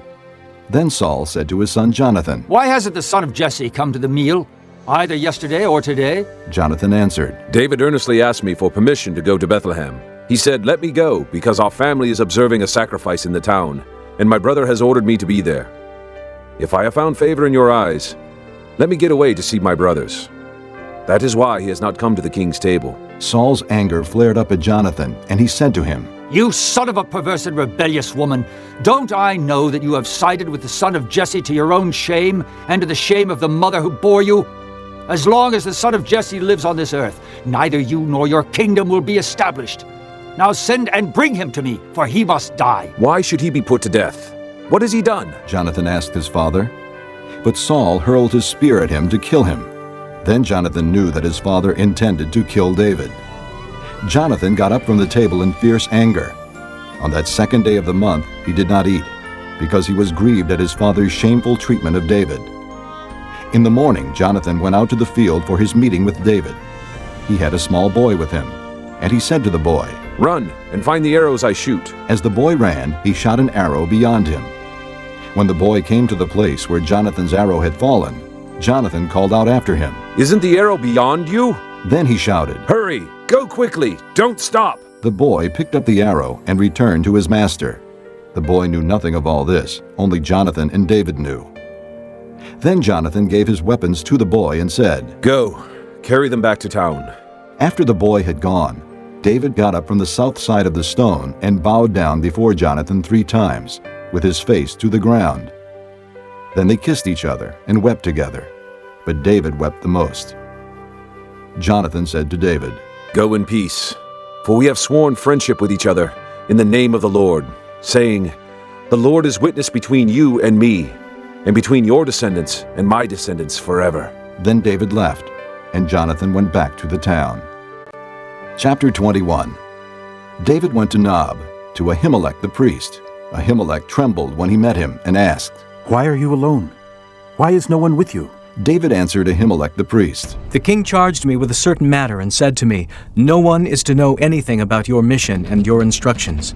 As for my men, I have told them to meet me at a certain place. Now then, what do you have on hand? Give me 5 loaves of bread, or whatever you can find.'" But the priest answered David, "I don't have any ordinary bread on hand. However, there is some consecrated bread here, provided the men have kept themselves from women." David replied, "Indeed, women have been kept from us, as usual whenever I set out. The men's things are holy, even on missions that are not holy. How much more so today?" So the priest gave him the consecrated bread, since there was no bread there except the bread of the presence that had been removed from before the Lord, and replaced by hot bread on the day it was taken away. Now one of Saul's servants was there that day, detained before the Lord. He was Doeg the Edomite, Saul's head shepherd. David asked Ahimelech, "Don't you have a spear or a sword here? I haven't brought my sword or any other weapon because the king's business was urgent." The priest replied, "The sword of Goliath the Philistine, whom you killed in the valley of Elah, is here. It is wrapped in a cloth behind the ephod. If you want it, take it. There is no sword here but that one." David said, "There is none like it. Give it to me." That day David fled from Saul and went to Achish, king of Gath. But the servants of Achish said to him, "Isn't this David, the king of the land? Isn't he the one they sing about in their dances? Saul has slain his thousands, and David his tens of thousands." David took these words to heart and was very much afraid of Achish, king of Gath. So he pretended to be insane in their presence, and while he was in their hands he acted like a madman, making marks on the doors of the gate and letting saliva run down his beard. Achish said to his servants, "Look at the man! He is insane! Why bring him to me? Am I so short of madmen that you have to bring this fellow here to carry on like this in front of me? Must this man come into my house?" Chapter 22. David left Gath and escaped to the cave of Adullam. When his brothers and his father's household heard about it, they went down to him there. All those who were in distress or in debt or discontented gathered around him, and he became their leader. About 400 men were with him. From there David went to Mizpah in Moab and said to the king of Moab, "Would you let my father and mother come and stay with you until I learn what God will do for me?" So he left them with the king of Moab, and they stayed with him as long as David was in the stronghold. But the prophet Gad said to David, "Do not stay in the stronghold. Go into the land of Judah." So David left and went to the forest of Hereth. Now Saul heard that David and his men had been discovered, and Saul, spear in hand, was seated under the tamarisk tree on the hill at Gibeah, with all his officials standing around him. Saul said to them, "Listen, men of Benjamin. Will the son of Jesse give all of you fields and vineyards? Will he make all of you commanders of thousands and commanders of hundreds? Is that why you have all conspired against me? No one tells me when my son makes a covenant with the son of Jesse. None of you is concerned about me, or tells me that my son has incited my servant to lie in wait for me, as he does today. But Doeg, the Edomite, who was standing with Saul's officials, said, I saw the son of Jesse come to Ahimelech, son of Ahitub, at Nob. Ahimelech inquired of the Lord for him. He also gave him provisions, and the sword of Goliath, the Philistine. Then the king sent for the priest Ahimelech, son of Ahitub, and his father's whole family, who were the priests at Nob, and they all came to the king. Saul said, Listen now, son of Ahitub. Yes, my lord, he answered. Saul said to him, Why have you conspired against me? You and the son of Jesse, giving him bread and a sword, and inquiring of God for him, so that he has rebelled against me, and lies in wait for me, as he does today. Ahimelech answered the king, Who of all your servants is as loyal as David, the king's son-in-law, captain of your bodyguard and highly respected in your household? Was that day the first time I inquired of God for him? Of course not. Let not the king accuse your servant or any of his father's family, for your servant knows nothing at all about this whole affair. But the king said, You will surely die, Ahimelech, you and your father's whole family. Then the king ordered the guards at his side, Turn and kill the priests of the Lord, because they too have sided with David. They knew he was fleeing, yet they did not tell me. But the king's officials were not willing to raise a hand to strike the priests of the Lord. The king then ordered Doeg, You turn and strike down the priests. So Doeg the Edomite turned and struck them down. That day he killed 85 men who wore the linen ephod. He also put to the sword Nob, the town of the priests, with its men and women, its children and infants, and its cattle, donkeys, and sheep. But Abiathar, a son of Ahimelech, son of Ahitub, escaped and fled to join David. He told David that Saul had killed the priests of the Lord. Then David said to Abiathar, That day, when Doeg the Edomite was there, I knew he would be sure to tell Saul, I am responsible for the death of your father's whole family. Stay with me. Don't be afraid. The man who is seeking your life is seeking mine also. You will be safe with me. Chapter 23. When David was told, Look, the Philistines are fighting against Keilah and are looting the threshing floors. He inquired of the Lord, saying, Shall I go and attack these Philistines? The Lord answered him, Go, attack the Philistines and save Keilah. But David's men said to him, Here in Judah we are afraid. How much more, then, if we go to Keilah against the Philistine forces? Once again David inquired of the Lord, and the Lord answered him, Go down to Keilah, for I am going to give the Philistines into your hand. So David and his men went to Keilah, fought the Philistines, and carried off their livestock. He inflicted heavy losses on the Philistines and saved the people of Keilah. Now Abiathar, son of Ahimelech, had brought the ephod down with him when he fled to David at Keilah. Saul was told that David had gone to Keilah, and he said, God has handed him over to me. For David has imprisoned himself by entering a town with gates and bars. And Saul called up all his forces for battle, to go down to Keilah to besiege David and his men. When David learned that Saul was plotting against him, he said to Abiathar the priest, Bring the ephod. David said, O Lord, God of Israel, your servant has heard definitely that Saul plans to come to Keilah and destroy the town on account of me. Will the citizens of Keilah surrender me to him? Will Saul come down as your servant has heard? O Lord, God of Israel, tell your servant. And the Lord said, He will. Again David asked, Will the citizens of Keilah surrender me and my men to Saul? And the Lord said, They will. So David and his men, about 600 in number, left Keilah and kept moving from place to place.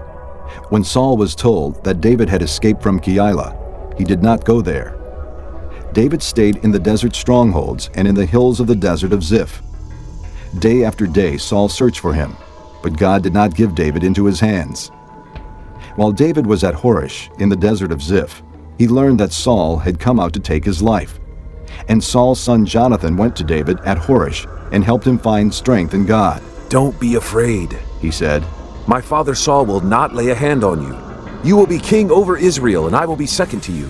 Even my father Saul knows this. The two of them made a covenant before the Lord. Then Jonathan went home, but David remained at Horish. The Ziphites went up to Saul at Gibeah and said, Is not David hiding among us in the strongholds at Horesh, on the hill of Hakilah, south of Jeshimon? Now, O king, come down whenever it pleases you to do so, and we will be responsible for handing him over to the king. Saul replied, The Lord bless you for your concern for me. Go and make further preparation.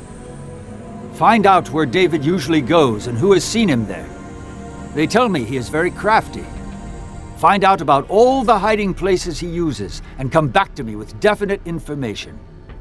Then I will go with you. If he is in the area, I will track him down among all the clans of Judah. So they set out and went to Ziph ahead of Saul. Now David and his men were in the desert of Maon, in the Arabah south of Jeshimon. Saul and his men began the search, and when David was told about it, he went down to the rock and stayed in the desert of Maon. When Saul heard this, he went into the desert of Maon in pursuit of David.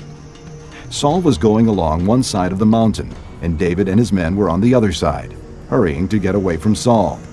As Saul and his forces were closing in on David and his men to capture them, a messenger came to Saul saying, Come quickly! The Philistines are raiding the land. Then Saul broke off his pursuit of David and went to meet the Philistines. That is why they call this place Selah Hamelekah. And David went up from there and lived in the strongholds of En-Gedi.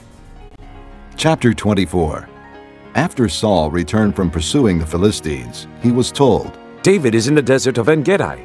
So Saul took 3,000 chosen men from all Israel and set out to look for David and his men near the crags of the wild goats. He came to the sheep pens along the way. A cave was there, and Saul went in to relieve himself. David and his men were far back in the cave. The men said, This is the day the Lord spoke of when he said to you, I will give your enemy into your hands for you to deal with as you wish.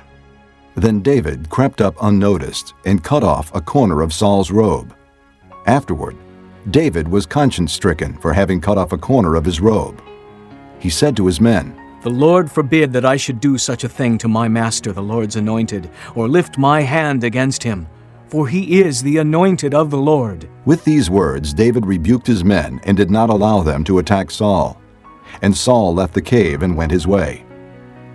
Then David went out of the cave and called out to Saul, My lord the king. When Saul looked behind him, David bowed down and prostrated himself with his face to the ground. He said to Saul, Why do you listen when men say David is bent on harming you? This day you have seen with your own eyes how the Lord delivered you into my hands in the cave. Some urged me to kill you, but I spared you. I said, I will not lift my hand against my master, because he is the Lord's anointed. See, my father, look at this piece of your robe in my hand. I cut off the corner of your robe, but did not kill you. Now understand and recognize that I am not guilty of wrongdoing or rebellion. I have not wronged you, but you are hunting me down to take my life. May the Lord judge between you and me, and may the Lord avenge the wrongs you have done to me, but my hand will not touch you. As the old saying goes, from evildoers come evil deeds, so my hand will not touch you. Against whom has the king of Israel come out? Whom are you pursuing? A dead dog? A flea? May the Lord be our judge and decide between us. May he consider my cause and uphold it. May he vindicate me by delivering me from your hand. When David finished saying this, Saul asked, Is that your voice, David, my son? And he wept aloud. You are more righteous than I. He said, You have treated me well, but I have treated you badly. You have just now told me of the good you did to me. The Lord delivered me into your hands, but you did not kill me. When a man finds his enemy, does he let him get away unharmed? May the Lord reward you well for the way you treated me today. I know that you will surely be king, and that the kingdom of Israel will be established in your hands. Now swear to me by the Lord that you will not cut off my descendants or wipe out my name from my father's family. So David gave his oath to Saul. Then Saul returned home, but David and his men went up to the stronghold. Chapter 25. Now Samuel died, and all Israel assembled and mourned for him, and they buried him at his home in Ramah. Then David moved down into the desert of Maon. A certain man in Maon, who had property there at Carmel, was very wealthy. He had 1,000 goats and 3,000 sheep, which he was shearing in Carmel.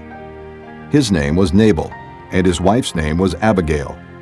She was an intelligent and beautiful woman, but her husband, a Calebite, was surly and mean in his dealings.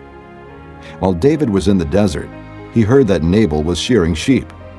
So he sent 10 young men and said to them, "Go up to Nabal at Carmel and greet him in my name. Say to him, 'Long life to you, good health to you and your household, and good health to all that is yours.' Now, I hear that it is sheep shearing time. When your shepherds were with us, we did not mistreat them, and the whole time they were at Carmel, nothing of theirs was missing. Ask your own servants, and they will tell you. Therefore, be favorable toward my young men, since we come at a festive time. Please give your servants and your son David whatever you can find for them." When David's men arrived, they gave Nabal this message in David's name. And then they waited. Nabal answered David's servants, "Who is this David? Who is this son of Jesse? Many servants are breaking away from their masters these days. Why should I take my bread and water and the meat I have slaughtered for my shearers and give it to men coming from who knows where?" David's men turned around and went back. When they arrived, they reported every word. David said to his men, "Put on your swords." So they put on their swords, and David put on his. About 400 men went up with David, while 200 stayed with the supplies. One of the servants told Nabal's wife Abigail, David sent messengers from the desert to give our master his greetings, but he hurled insults at them. Yet these men were very good to us. They did not mistreat us, and the whole time we were out in the fields near them, nothing was missing. Night and day, they were a wall around us all the time we were herding our sheep near them. Now think it over and see what you can do, because disaster is hanging over our master and his whole household. He is such a wicked man that no one can talk to him." Abigail lost no time. She took 200 loaves of bread, 2 skins of wine, 5 dressed sheep, 5 seahs of roasted grain, 100 cakes of raisins, and 200 cakes of pressed figs, and loaded them on donkeys. Then she told her servants, "Go on ahead, I'll follow you." But she did not tell her husband Nabal. As she came riding her donkey into a mountain ravine, there were David and his men descending toward her, and she met them. David had just said, "It's been useless, all my watching over this fellow's property in the desert so that nothing of his was missing. He has paid me back evil for good. May God deal with David, be it ever so severely, if by morning I leave alive one male of all who belong to him."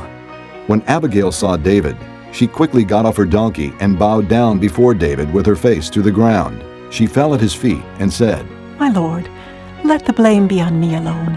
Please let your servant speak to you. Hear what your servant has to say. May my lord pay no attention to that wicked man Nabal. He is just like his name. His name is Fool, and folly goes with him. But as for me, your servant, I did not see the men my master sent. Now since the Lord has kept you, my master, from bloodshed and from avenging yourself with your own hands, as surely as the Lord lives and as you live, may your enemies and all who intend to harm my master be like Nabal. And let this gift, which your servant has brought to my master, be given to the men who follow you. Please forgive your servant's offense, for the Lord will certainly make a lasting dynasty for my master, because he fights the Lord's battles. Let no wrongdoing be found in you as long as you live. Even though someone is pursuing you to take your life, the life of my master will be bound securely in the bundle of the living by the Lord your God. But the lives of your enemies he will hurl away as from the pocket of a sling. When the Lord has done for my master every good thing he promised concerning him, and has appointed him leader over Israel, my master will not have on his conscience the staggering burden of needless bloodshed or of having avenged himself. And when the Lord has brought my master success, remember your servant." David said to Abigail, "Praise be to the Lord, the God of Israel, who has sent you today to meet me. May you be blessed for your good judgment and for keeping me from bloodshed this day and from avenging myself with my own hands.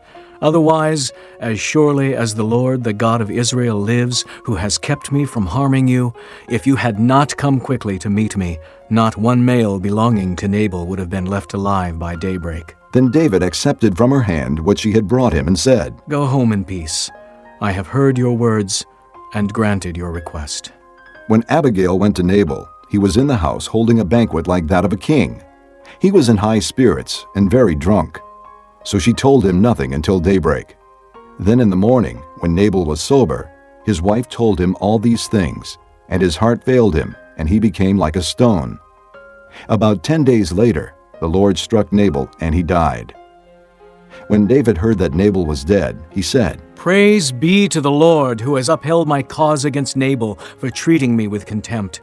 He has kept his servant from doing wrong, and has brought Nabal's wrongdoing down on his own head." Then David sent word to Abigail, asking her to become his wife. His servants went to Carmel and said to Abigail, "David has sent us to you to take you to become his wife." She bowed down with her face to the ground and said, "Here is your maidservant ready to serve you and wash the feet of my master's servants." Abigail quickly got on a donkey, and attended by her 5 maids, went with David's messengers and became his wife. David had also married Ahinoam of Jezreel, and they both were his wives. But Saul had given his daughter Michal, David's wife, to Paltiel, son of Laish, who was from Galim. Chapter 26. The Ziphites went to Saul at Gibeah and said, "Is not David hiding on the hill of Hachilah, which faces Jeshimon?" So Saul went down to the desert of Ziph with his 3,000 chosen men of Israel to search there for David. Saul made his camp beside the road on the hill of Hachilah, facing Jeshimon, but David stayed in the desert. When he saw that Saul had followed him there, he sent out scouts and learned that Saul had definitely arrived. Then David set out and went to the place where Saul had camped. He saw where Saul and Abner, son of Ner, the commander of the army, had lain down. Saul was lying inside the camp, with the army encamped around him. David then asked Ahimelech the Hittite and Abishai, son of Zeruiah, Joab's brother, "Who will go down into the camp with me to Saul?" "I'll go with you," said Abishai. So David and Abishai went to the army by night, and there was Saul, lying asleep inside the camp with his spear stuck in the ground near his head. Abner and the soldiers were lying around him. Abishai said to David, "Today God has delivered your enemy into your hands. Now let me pin him to the ground with one thrust of my spear. I won't strike him twice." But David said to Abishai, "Don't destroy him. Who can lay a hand on the Lord's anointed and be guiltless? As surely as the Lord lives," he said, "the Lord himself will strike him. Either his time will come and he will die, or he will go into battle and perish. But the Lord forbid that I should lay a hand on the Lord's anointed. Now, get the spear and water jug that are near his head, and let's go." So David took the spear and water jug near Saul's head, and they left. No one saw or knew about it, nor did anyone wake up. They were all sleeping, because the Lord had put them into a deep sleep. Then David crossed over to the other side and stood on top of the hill some distance away. There was a wide space between them. He called out to the army and to Abner, son of Ner. "Aren't you going to answer me, Abner?" Abner replied, "Who are you who calls to the king?" David said, "You're a man, aren't you? And who is like you in Israel? Why didn't you guard your lord the king? Someone came to destroy your lord the king. What you have done is not good. As surely as the Lord lives, you and your men deserve to die, because you did not guard your master, the Lord's anointed. Look around you. Where are the king's spear and water jug that were near his head?" Saul recognized David's voice and said, "Is that your voice, David, my son?" David replied, "Yes, it is, my lord the king." And he added, "Why is my lord pursuing his servant? What have I done? And what wrong am I guilty of? Now let my lord the king listen to his servant's words. If the Lord has incited you against me, then may he accept an offering. If, however, men have done it, may they be cursed before the Lord. They have now driven me from my share in the Lord's inheritance and have said, 'Go, serve other gods.' Now do not let my blood fall to the ground far from the presence of the Lord. The king of Israel has come out to look for a flea, as one hunts a partridge in the mountains." Then Saul said, "I have sinned. Come back, David, my son. Because you considered my life precious today, I will not try to harm you again. Surely I have acted like a fool and have erred greatly. Here is the king's spear, David answered. Let one of your young men come over and get it. The Lord rewards every man for his righteousness and faithfulness. The Lord delivered you into my hands today, but I would not lay a hand on the Lord's anointed. As surely as I valued your life today, so may the Lord value my life and deliver me from all trouble. Then Saul said to David, May you be blessed, my son David. You will do great things and surely triumph. So David went on his way, and Saul returned home. Chapter 27. But David thought to himself, One of these days I will be destroyed by the hand of Saul.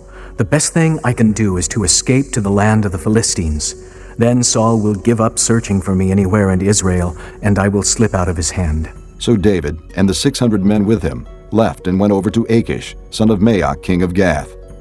David and his men settled in Gath with Achish. Each man had his family with him, and David had his 2 wives, Ahinoam of Jezreel and Abigail of Carmel, the widow of Nabal.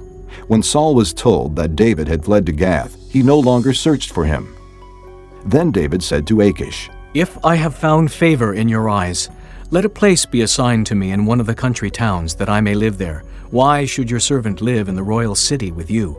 So on that day Achish gave him Ziklag, and it has belonged to the kings of Judah ever since. David lived in Philistine territory 1 year and 4 months. Now David and his men went up and raided the Geshurites, the Girzites, and the Amalekites. From ancient times, these peoples had lived in the land extending to Shur and Egypt. Whenever David attacked an area, he did not leave a man or woman alive, but took sheep and cattle, donkeys and camels, and clothes. Then he returned to Achish. When Achish asked, Where did you go raiding today? David would say, Against the Negev of Judah. Or, Against the Negev of Jerahmeel. Or, Against the Negev of the Kenites. He did not leave a man or woman alive to be brought to Gath, for he thought, They might inform on us and say, This is what David did. And such was his practice as long as he lived in Philistine territory. Achish trusted David and said to himself, He has become so odious to his people, the Israelites, that he will be my servant forever. Chapter 28. In those days the Philistines gathered their forces to fight against Israel. Achish said to David, You must understand that you and your men will accompany me in the army. David said, Then you will see for yourself what your servant can do. Achish replied, Very well. I will make you my bodyguard for life. Now Samuel was dead, and all Israel had mourned for him and buried him in his own town of Ramah. Saul had expelled the mediums and spiritists from the land. The Philistines assembled and came and set up camp at Shunem, while Saul gathered all the Israelites and set up camp at Gilboa. When Saul saw the Philistine army, he was afraid. Terror filled his heart.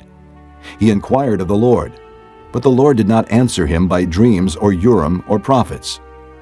Saul then said to his attendants, Find me a woman who is a medium, so I may go and inquire of her. There is one in Endor, they said. So Saul disguised himself, putting on other clothes, and at night he and 2 men went to the woman. Consult a spirit for me, he said, and bring up for me the one I name. But the woman said to him, Surely you know what Saul has done. He has cut off the mediums and spiritists from the land.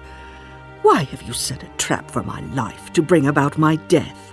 Saul swore to her by the Lord, As surely as the Lord lives, you will not be punished for this. Then the woman asked, Whom shall I bring up for you? Bring up Samuel, he said. When the woman saw Samuel, she cried out at the top of her voice and said to Saul, Why have you deceived me? You are Saul! The king said to her, Don't be afraid. What do you see? The woman said, I see a spirit coming up out of the ground. What does he look like? He asked. An old man wearing a robe is coming up, she said. Then Saul knew it was Samuel, and he bowed down and prostrated himself with his face to the ground. Samuel said to Saul, Why have you disturbed me by bringing me up? I am in great distress, Saul said. The Philistines are fighting against me, and God has turned away from me.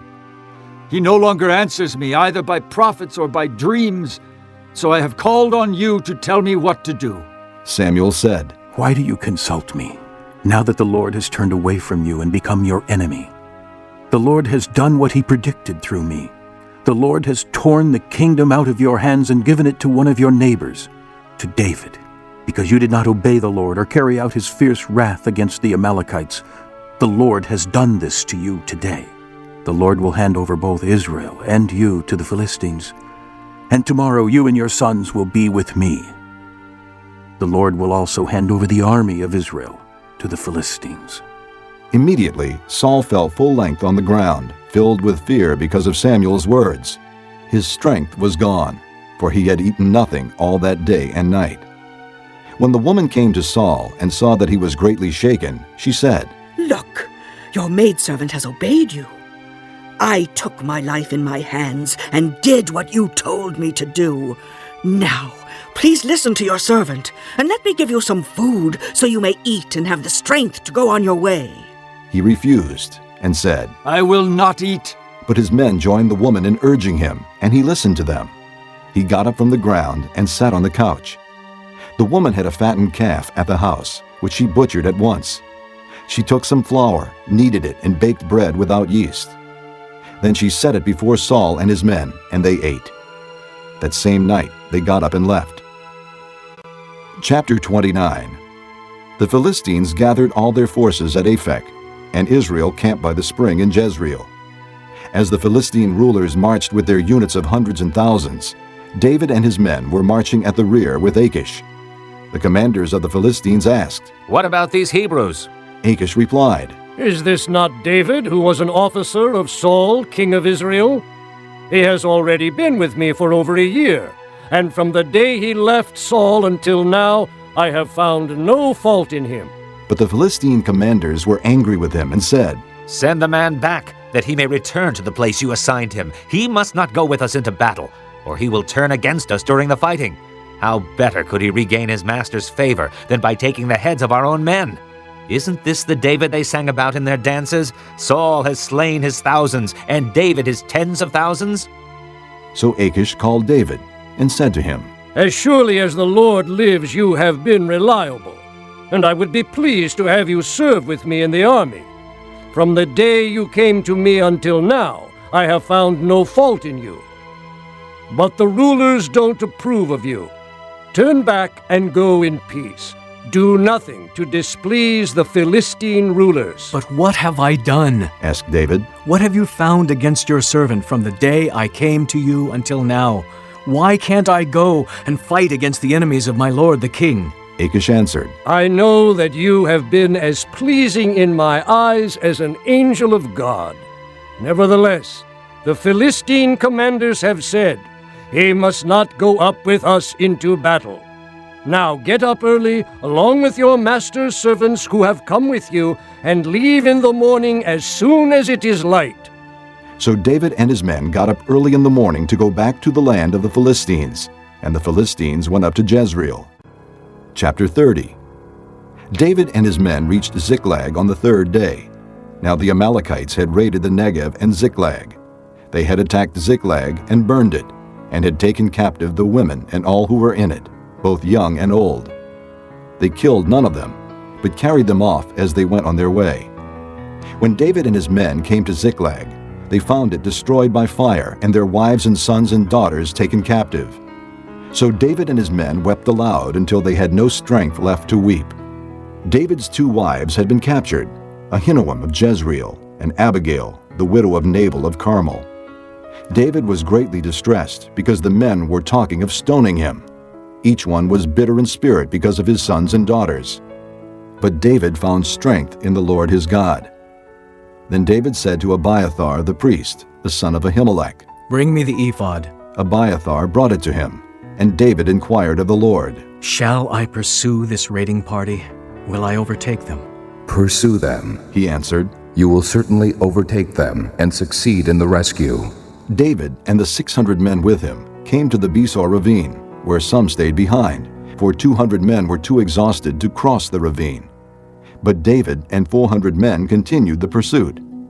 They found an Egyptian in a field and brought him to David. They gave him water to drink and food to eat. part of a cake of pressed figs and 2 cakes of raisins. He ate and was revived, for he had not eaten any food or drunk any water for 3 days and 3 nights. David asked him, "To whom do you belong, and where do you come from?" He said, "I am an Egyptian, the slave of an Amalekite. My master abandoned me when I became ill 3 days ago. We raided the Negev of the Kerethites and the territory belonging to Judah and the Negev of Caleb. And we burned Ziklag." David asked him, "Can you lead me down to this raiding party?" He answered, "Swear to me before God that you will not kill me or hand me over to my master, and I will take you down to them." He led David down, and there they were, scattered over the countryside, eating, drinking, and reveling because of the great amount of plunder they had taken from the land of the Philistines and from Judah. David fought them from dusk until the evening of the next day, and none of them got away, except 400 young men who rode off on camels and fled. David recovered everything the Amalekites had taken, including his 2 wives. Nothing was missing, young or old, boy or girl, plunder or anything else they had taken. David brought everything back. He took all the flocks and herds, and his men drove them ahead of the other livestock, saying, "This is David's plunder." Then David came to the 200 men who had been too exhausted to follow him and who were left behind at the Bezor ravine. They came out to meet David and the people with him. As David and his men approached, he greeted them. But all the evil men and troublemakers among David's followers said, "Because they did not go out with us, we will not share with them the plunder we recovered. However, each man may take his wife and children and go." David replied, "No, my brothers, you must not do that with what the Lord has given us. He has protected us and handed over to us the forces that came against us. Who will listen to what you say? The share of the man who stayed with the supplies is to be the same as that of him who went down to the battle. All will share alike." David made this a statute and ordinance for Israel from that day to this. When David arrived in Ziklag, he sent some of the plunder to the elders of Judah, who were his friends, saying, "Here is a present for you from the plunder of the Lord's enemies." He sent it to those who were in Bethel, Ramoth Negev, and Jadar, to those in Aror, Ziphmoth, Eshtemoa, and Rachel, to those in the towns of the Jerahmeelites and the Kenites, to those in Hormah, Bor-Ashan, Athak, and Hebron, and to those in all the other places where David and his men had roamed. Chapter 31. Now the Philistines fought against Israel. The Israelites fled before them, and many fell slain on Mount Gilboa. The Philistines pressed hard after Saul and his sons, and they killed his sons, Jonathan, Abinadab, and Malchishua. The fighting grew fierce around Saul, and when the archers overtook him, they wounded him critically. Saul said to his armor-bearer, "Draw your sword and run me through, or these uncircumcised fellows will come and run me through and abuse me." But his armor-bearer was terrified and would not do it. So Saul took his own sword and fell on it. When the armor-bearer saw that Saul was dead, he too fell on his sword and died with him. So Saul and his 3 sons and his armor-bearer and all his men died together that same day. When the Israelites along the valley and those across the Jordan saw that the Israelite army had fled, and that Saul and his sons had died, they abandoned their towns and fled. And the Philistines came and occupied them. The next day, when the Philistines came to strip the dead, they found Saul and his 3 sons fallen on Mount Gilboa. They cut off his head and stripped off his armor, and they sent messengers throughout the land of the Philistines to proclaim the news in the temple of their idols and among their people.